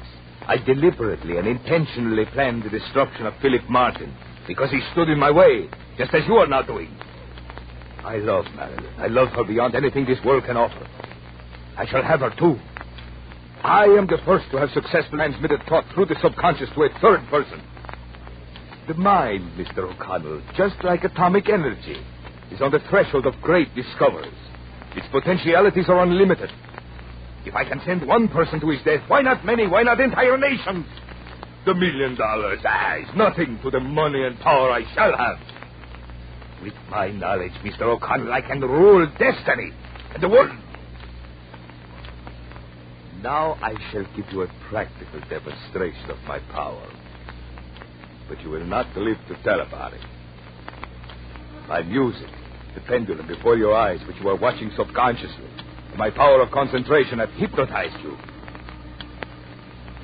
Now I am going to send a new thought to your subconscious mind, Mr. O'Connell. And you will act upon it. Walk to the desk. Walk to the desk. Open the drawer. Open it. Take out the gun. Take out the gun. Place the forehead.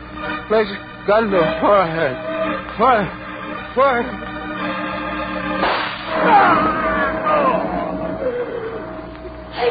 Just in time, Mr. O'Connell. Just in time. Oh, Marilyn, what are you doing here? Oh, I'm dizzy. Here, let me help you. Sit down for a moment. There's nothing to worry about. Dr. Cosmo was dead. I shot him. I don't understand. I couldn't rest thinking about you being here alone with him. I knew you were in danger because I alone know what his evil capabilities are. So I drove over, came in through the basement door, and hid behind the curtains.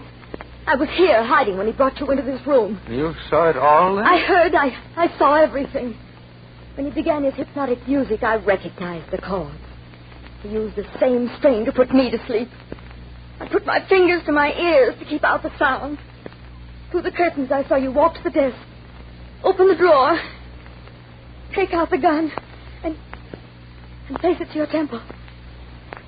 And then I shot. I shot. And with that shot, you not only avenged the death of your husband, Marilyn, but you ended the career of this monster of evil, Gregory Cosmo, alias Dr. Svengali. Let his memory remain as a lesson to all future Svengalis that human rights cannot be usurped or violated to further their mad plans and aspirations.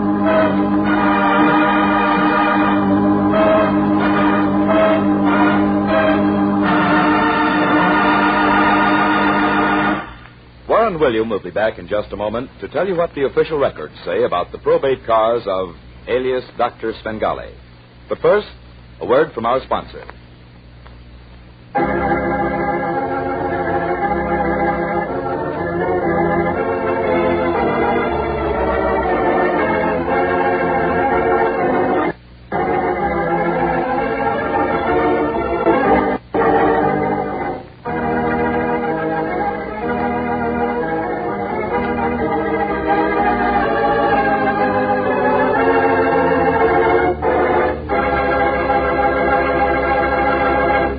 Again is Warren Williams.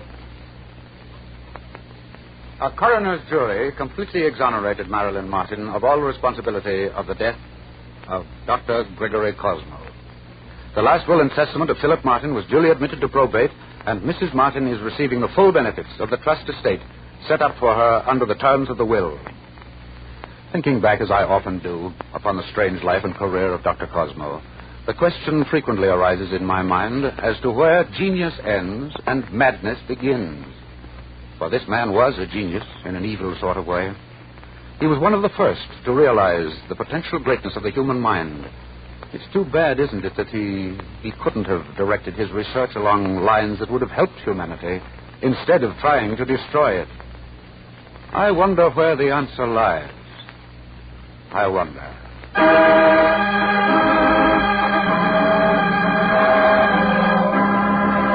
Next week, I shall tell you the strange story of a man who hated his son with an intensity beyond human reasoning or understanding. Not content with cutting him off in his will with $1, he reached out from the depths of his grave in a sinister effort to utterly destroy him. Did he succeed? Well, for the answer, I invite you to listen in next week to this amazing story about a last will and testament. It's called Black Interlude.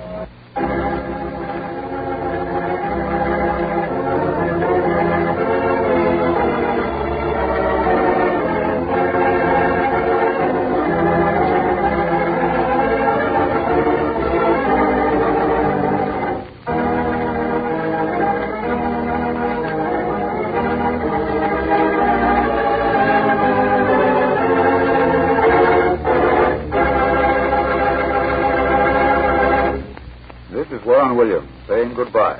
Until next week.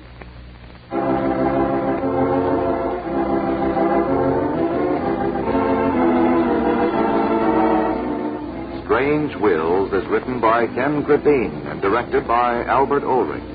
This is a Teleways feature produced in Hollywood.